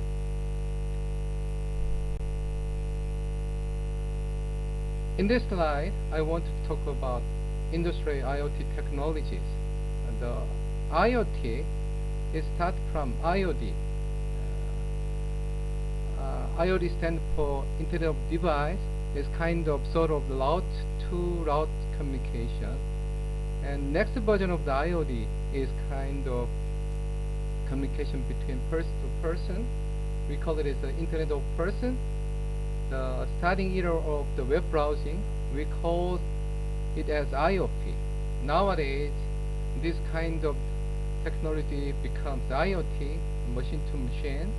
It's composed of the things such as sensors, actuator, controller, also infrastructure such as communications, 5G, enhanced URLLC, switch to Ethernet. And for optimizing the system,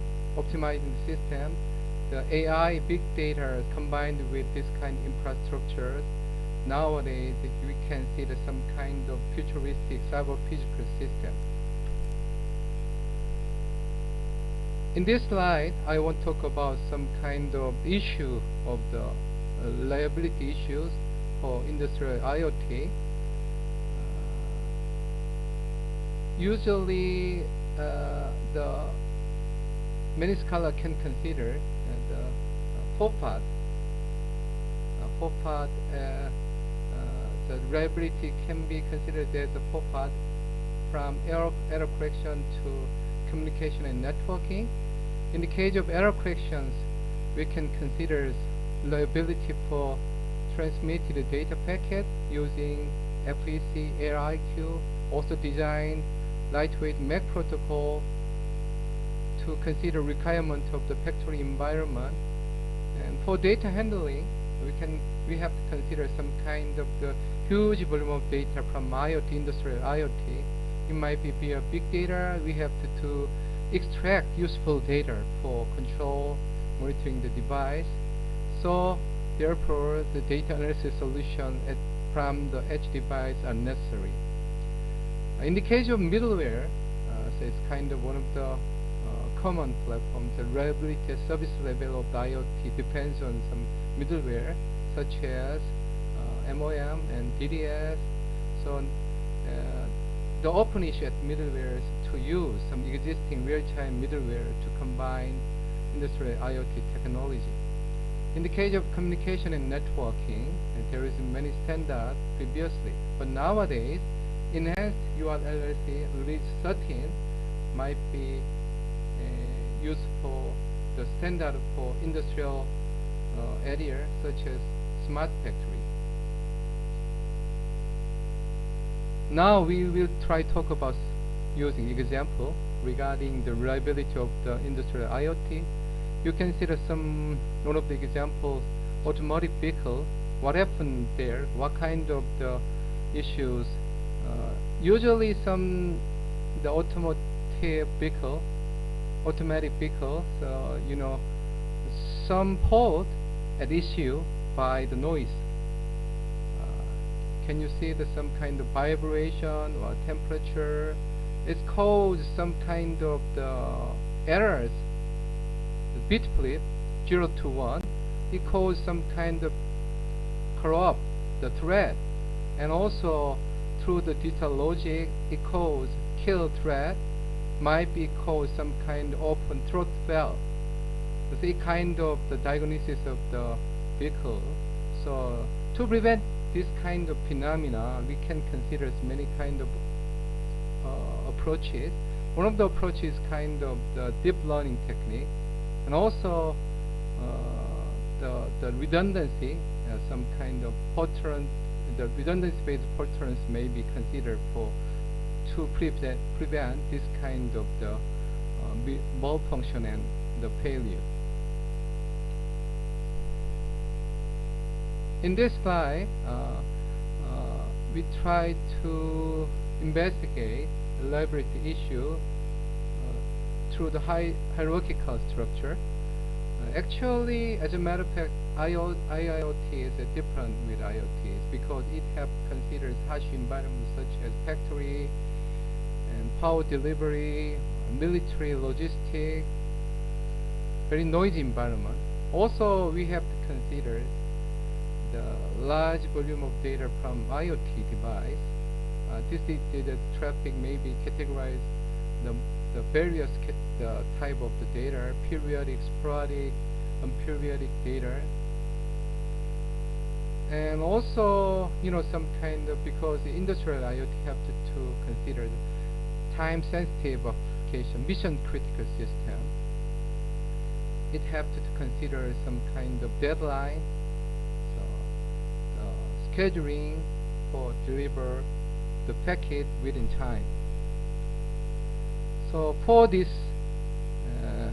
industrial IoTs, we have to consider some low latency, short delay bound network, and also consider some kind of fault tolerant network. And so for this one, we also try to consider some kind of the edge computing is one of the part of the clouding computing. So how can we optimize, connect the edge computing to fog and clouding computing? So in view of the clouding computing, at this slide we try to check how can realize reliable fog and edge computing. Normally we can categorize the things layer, edge layer, and fog layer, and the distributed cloud layer in the case of the factory system. So usually it's some kind of the between edge layer and fog layer, the real time and right task and also security have to guarantee for data transmission. In between the fog and the cloud layer, as more heavy task, less time-sensitive data will be delivered. So considering this hierarchical architecture, we have to consider some kind of sort of network overhead, and how can optimize network size, and also reduce node failure is kind of the challenging issue in the case of industrial IoT with edge computing. As an example, there is a kind of example connect between the edge computing and clouding computing. We call it as IoT-MT, Internet of Military Technology, and IoT-BT, Internet of Battlefield Technology. So you can find the decision and command layers that may be connected from battlefield through the clouding computing for field operation and control and central command. So in the case of battlefield, the soldier have many multiple sensors, wearable device, and also some weapon system. They also have an embedded system or some kind of control system. Also vehicle, some equipment, also have some kind of common thing, embedded computing, some kind of networking is common thing. Maybe it's a closed 5G, closed LTE might be used for this kind of system through the edge computing. Another issue, industrial IoT, is we can call it industrial IoT meet AI. So as you know, there is a massive amount of data generated from smart factory asset. So it might be via the big data from the sensor and controller, actuator. So this big data have to sort, and also we have to find out there's some useful data from this big data. For this one, industrial AI and some machine learning enabled to find out some kind of useful data. Through it, accelerating time and reduce cost for smart decision making. So through this one, feedback and recommendation, decision making for management and control, all procedures will be enhanced. So it shows some interaction between three major components in industrial IoT. Industrial IoT is, as you know, some needs ultra high reliability because it have to charge it on the industrial section, always on, and it's extremely low latency to control the actuator and some critical system. In the case of reliability perspective, we can consider some kind of several issues. So one of them, we have to consider some kind of the fault detection, abnormality detection during the operation time. Also some kind of find out some kind of the hackings and DDoS attack. Some kind of is very critical thing. So try to imagine some kind of pureness inside the factory controlled by the hacker. It's very critical issue. So we have to design the system, consider reliability, to considering fault detection using AI and some kind of the detecting the attacks from outside. It's one of the issue. And also real-time issues. We can consider some kind of the basic things, but industrial IoT is like some kind of industrial control system, the mission critical system. They have to support low latencies, short delivery time. So for this one, we have to consider some kind of network infrastructure such as fog computing, cloud computing. So how can reduce time? This kind of connecting time is kind of the open issue. More advanced items, the industrial IoT can be combined with deep learning, also some kind of the using the big data. And also deep learning maybe can focus on some kind of the high speed and high accuracy in industrial domain. In particular, as some kind between crowding layer and edge layer, some kind of we can combine some kind of deep learning to optimize the collaborations between each layer. And next, I will introduce some kind of the new industrial Internet of Things. We call it a physical Internet paradigm. The physical Internet paradigm is developed towards a global means for industrial logistics and transportation, which requires a global reach of visibility and monitoring. Although IoT technology can serve as an enabler to achieve the goal of physical internet, designing the IoT ecosystem is still facing several challenges. Among them, obtaining reliable communication and operation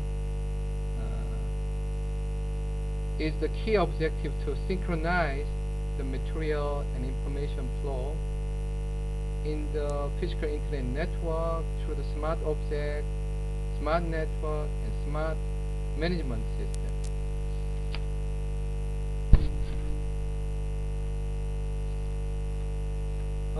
Enabled in IoT, the advanced technology innovative service can be developed to support effectively the logistic activity in physical internet, so improving the operation efficiency. The dynamic nature of the logistic activities requires a high reliability of services for enabling the real-time provision with high quality of service even from remote providing centers. Such demand directly linked to reliability of communication system, data computing algorithm, and even embedded hardware and software. So today I introduce some issue of the industrial IoT in view of the reliability and real time.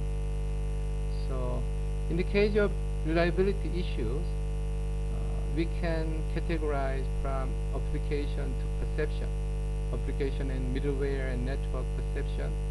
So in the case of application, we have to consider usability. In middleware, so we can have to consider dependability. In the case of network, we might be consider availability, and perception combined with the AI, we can consider maintainability. And real-time issues in industrial IoT is still ongoing. Enhanced UR LLC, one of the standard industrial standard of the 5G, might be settled down soon. Industrial smart factory and edge computing to reduce latency and fast data processing is one of the key factors at the industrial IoT. And for security industrial IoT, some kind of lightweight blockchain technology might be necessary in near future.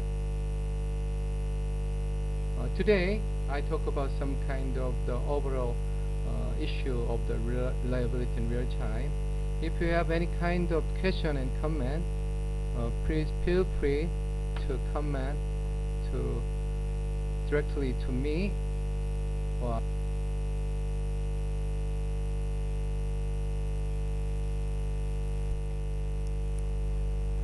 Thank you for the presentation.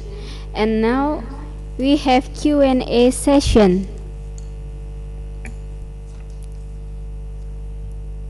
First, for Mr. Tri Hartanto. Yes. There's a question. Why is the Hanakara concept an appropriate approach to the concept of sustainable conservation of the Baluwarti settlement in Surakarta? And the next, Which one takes precedence for the preservation of the Baluwarti settlement area, the physical aspect first of the non-physical or the non-physical aspect? Third, what is the role of the Kasunanan Surakarta Palace in the preservation of Baluwarti settlement area? The fourth, the biggest problem is what is the real obstacle in the preservation of Baluwarti settlement area? And the fifth, the last, how is the condition of the Baluwarti settlement today compared to when it was first built? Okay, thank you, Ms. Atika. The first question, in my opinion, I think conservation measure must start from the awareness of the Baluwarti community. Awareness will arise if there are values that encourage people to always maintain and defend. Meanwhile, the Trihonokoro concept contains religious and universal values, so that it becomes a strong asset for the concept of preservation. The question number 2, I explained earlier that but aspect must receive equal attention. However, to encourage conservation to run successfully, non-physical aspect need to take precedence, because the non-physical aspect and the form of traditional value and village culture are still strong and become the driving force for the community to carry out conservation. Okay, number 3, the Baluwarti settlement area is part of the Surakarta Kasunanan Palace. So the palace is also responsible for the sustainability of the settlement. The existence of this settlement is very important, because the Baluwarti community is expected to be able to preserve the tradition and culture of the palace. Question number 4. I think the biggest problem or obstacle, in my opinion, is the conservation concept that has not been agreed upon, and of course the problem of funding for physical building in Baluwarti. The last question, the current condition of the Baluwarti settlement has indeed changed a lot if it is seen from the physical area and house of the people. However, based on my research, most of the people of Baluwarti still preserve the tradition and culture of the palace, so that the value that underlie the spatial concept are still preserved, so that this becomes the initial capital for preservation. Thank you. Okay, thank you, Dr. Trihartanto. And next, we have a question for Professor Harry. Professor Harry?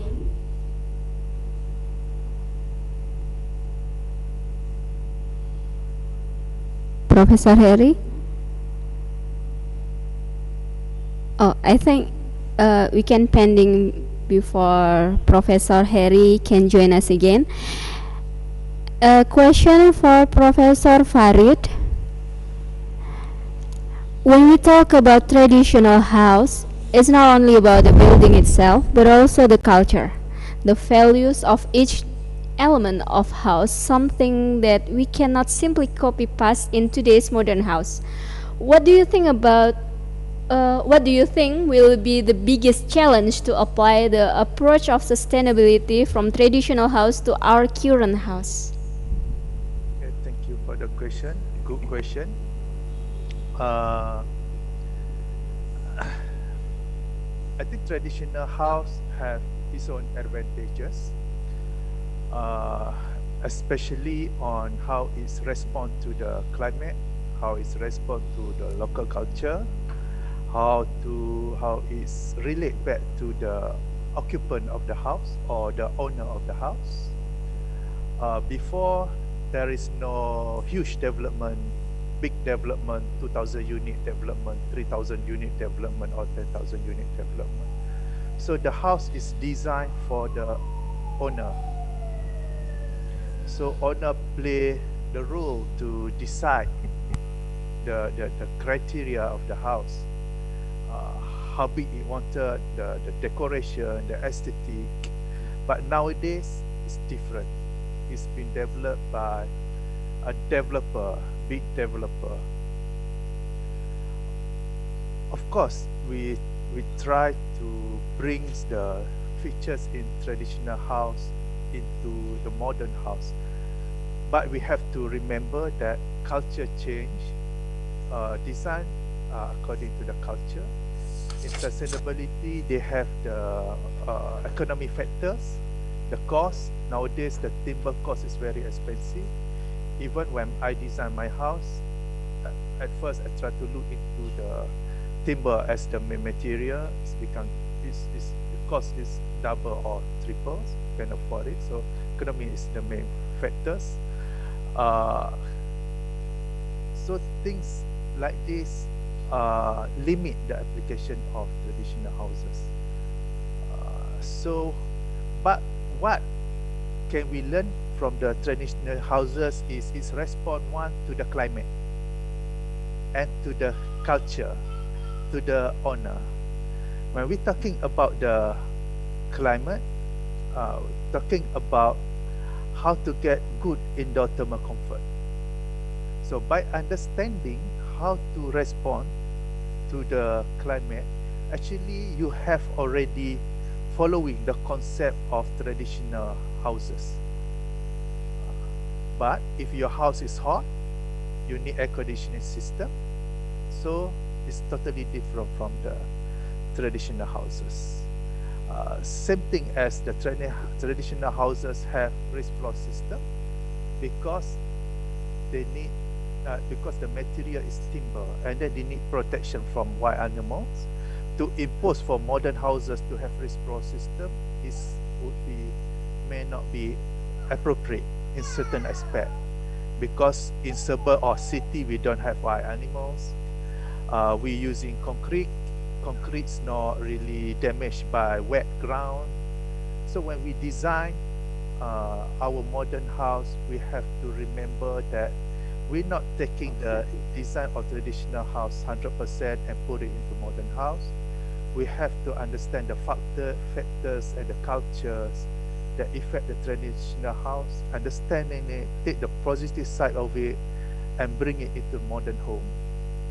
So, example, the mosque, which is at the back of me, it used the concept of traditional house, traditional mosque.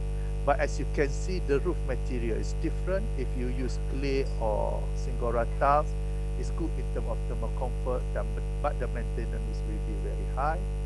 Yeah, I love cross ventilation for traditional mosque.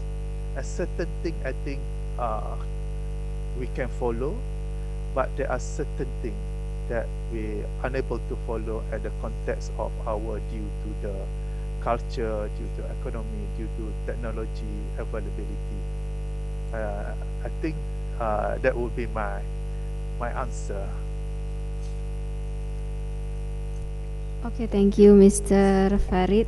So I guess it's not only about the shape, but it's more to the concept. Am I right? Yes, it's more on the concept. Okay. You want to have a pitch roof for the high-rise building. I think it's not appropriate, isn't it, for commercial high-rise building to have pitch roof like Minangkabau roof. It's not appropriate. So we have to learn the concept, and then we take the positive side of it and we apply it to modern development. Okay, thank you. I guess Professor Harry can answer the question from Putri. All right. For reminder, I think it's a good question. It's a very good question. I think I know what you mean. I've been in Indonesia my half life. So, of course, in the developed country, the maintenance money and also preservation budget is embedded into the building itself. So this is very rarely in Indonesia, I know. So maybe one thing that we can do, change the rule, start lobbying DPR or MPR to change the rule, or maybe include it in the plan for the future, such as you sell a ticket or like the sale of the tickets, part of the maintenance or preservation thing. I think we need to do something like that. It is very common in here. Usually the source of funding for preservation and maintaining the historical places is coming from the federal money, which is the pemerintah pusat ya, kalau di Indonesia, and also state money coming from the province money, kalau di Indonesia mungkin provinsi, kemudian juga sales dari tiket, jadi combination of those things. But in general, when we start the building, we think about how to manage it. And in Indonesia, I know that like when we build the, for example, the building for school, there is no maintenance money there. The restroom is not maintained well, same thing. So I think we have to start thinking differently. We want to preserve things in the future. I think that's the simplest answer. I hope I can answer that. I hope that will be the answer for it, unless you have something else. Okay, thank you, Professor Harry. Is there any question? We still have a few minutes before we close the session.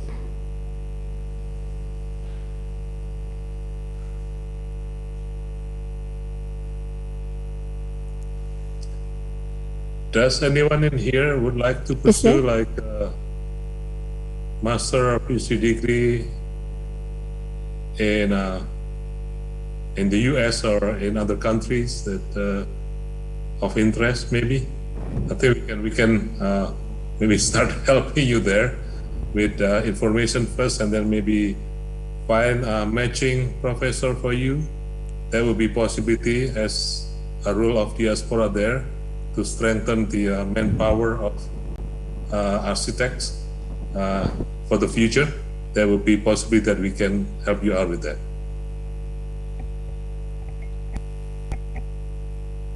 Okay, I guess there's no another question for this session. So I thought maybe we can have what we can say closing statement from each presenters for this webinar today. Start from Dr. Trihartanto. Okay, thank you. I think my opinion, there are many aspects that affect the success of conservation, but the key of to its success is determined by the participation of the people. I think thank you for Mrs. Atika. Okay, thank you. And the next closing statement from Professor Heri Utomo. Thank you. I think my statement is very simple. This is a good opportunity. This forum is the first ICONE meeting, and I hope this will be something like that also in the future, or at least next year for the second one. And even though we started out very modest, I'm hoping that this is going to be a bigger one. And I know that in heritage, cultural heritage is very important. It's not only in our point of view, but also a point of view of many, many people in the world. And we are in the right place. And hopefully diaspora can also connect you to the bigger stage there in the future. And I'm hoping that this contribution to understanding of the cultural heritage of Solo to be enhanced to different level in the future would be up to us. And it is our duty to invent ourselves again and again to be able to move forward into different era, different kind of society, different kind of medium with social media and all kind of new technology. So I think this is something interesting that we need to go through safely and successfully, economically flourish, to be able to continue with this move. Okay, and then the next closing statement from Professor Farid. Okay, thank you. I do believe that sustainability approach is an important or only option for us to move forward. And conservation of heritage is very important and part of future sustainable development, which is very important in the aspect of culture, the aspect of history. And to ensure this, I think awareness is of great importance, awareness of the public. And if we academician or practicing here, maybe we have practicing architect or urban designer here, if we work together, we can have a more sustainable future, not only for us, but also for our future generation. Thank you, and congratulations to UTP. Okay, thank you, Professor Farid.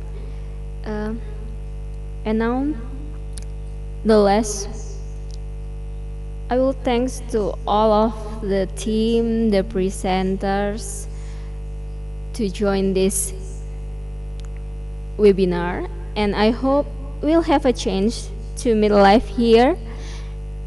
Please visit us at Solo. We'll be grateful to welcoming all of you here with a big hug and a big smile, kind-hearted of Solo, the spirit of Java. Okay, thank you for today. And see you next time, next ICONE, maybe 2021. Wassalamualaikum warahmatullahi wabarakatuh. Have a nice day. Waalaikumsalam warahmatullahi wabarakatuh. See you all next year. Yeah. Thank you. Until we meet next time. Yeah.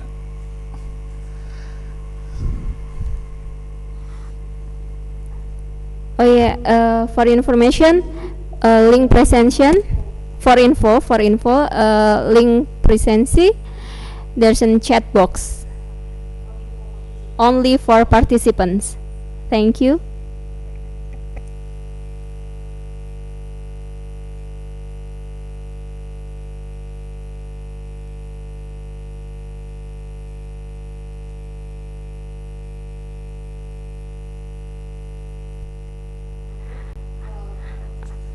Okay, now informal situation, informal term. Thank you for Mr. Ali Yafi, man of the match, Professor Farid, Professor Harry. Nice to meet you. This is the first time we have communicate. And for all the participants, maybe a student from architecture and civil engineering, and from PAS Timor-Leste. Hi, Timor-Leste. Nice to meet you. And what next? Wow, there's so... Oh, Philippine. There's a Philippine.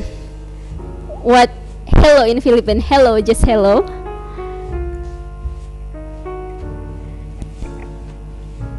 Hopefully we can join another webinar. Thank you.